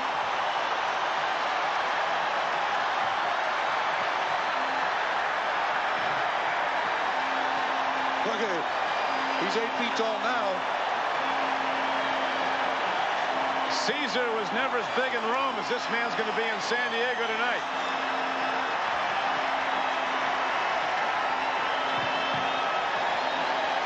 James, 7 carries, 50 yards and a touchdown. 11 catches, 167 yards and a touchdown. And one player, Matt Millen, put a hand on him for the last 17 yards. Let's watch it from another angle. A great job by the offensive line. McKnight, Clapham, Kowalski, Masick, White, Lachey. Wow. So the game is over. The Chargers win. We'll be back to San Diego after this. Nobody does it better than Dan Fouts, and certainly not his little man, Lionel Little Train James. This is the play that won the game as Lionel James breaks tackles, puts people down again, heads into the end zone in overtime. And the final numbers are up. The Chargers rally to beat the Los Angeles Raiders for the first time in 8 tries, 40-34. Now for Bob Trumpy, this is Don Criqui. Because of the length of today's game, you won't see Punky Brewster, but the rest of the NBC lineup is coming up. Glad you could be with us. Charger-Raider game, and this one belongs to the Chargers. For the first time, they beat the LA Raiders. The Chargers win 40-34 in overtime. We'll have more on the Chargers and Raiders and plenty from the NFL, all coming up next on Outkick Sports Wrap. And a good afternoon, everybody. Welcome to Outkick Sports Wrap. Well, you can label this a typical Charger-Raider football game. These two played their typical knockdown dragout, with the Chargers winning 40-34 in overtime. The Raiders fall to 6-4, while the Chargers go to 5-5 and still very much alive in the NFL playoffs. Well, the Chargers like to say their defense is getting better all the time. Danny Walters picks off a Raider pass. This in the opening period. And the Chargers put together a good drive, too, only to have it end right here. Bob Thomas misses a field goal. But the defense gives Air Coryell another chance. Lee Williams right there to pick up a Raider fumble, this in Raider territory. And the Chargers waste no time. Dan Fouts takes a look at everybody, hits Wes Chandler here, and what a catch. 7-0 San Diego. But the Raiders, they can air it out, too, and in a hurry. Mark Wilson, 35 yards to rookie Jesse Hester, and it's 7-7 opening period. Second period now. A turnover hurts San Diego. Fouts, Gary Anderson, he can't make the play, but Brad Van Pelt does. Sets up the score for the Raiders. Frank Hawkins takes it in. Point after was blocked, so it's 13-10 Los Angeles. But the Chargers have a chance to tie just before half, and Thomas misses again. 13-10 Raiders at halftime. Third period now. Raiders take the lead at 20-13. The Chargers tie right here. Fouts quickly to Lionel James. He turns it on 33 yards, and it's tied at 20. But the Raiders also score in a hurry. Wilson to Hester again. Bad tackling here. Hester goes 54 yards, and the Raiders are back on top by a score of 27-20. Fourth period now. Here's yet another reason why the Chargers wanted Gary Anderson. The pass. 21 yards to Gary Anderson, and it's all tied at 27. Now the Raiders take the lead in the final minutes. Wilson, 24 yards to Todd Christensen, 34-27 Raiders. Now the Chargers tie it in the final minute. Dan Fouts beats the blitz. This to Charlie Joyner. And it's all tied up. It goes on to overtime, tied at 34. In the OT, Lionel James takes it right up the gut, 17 yards for the game winner, 40-34 Chargers in overtime. The Chargers are now 5-5, and they take on Denver next Sunday right here on 39.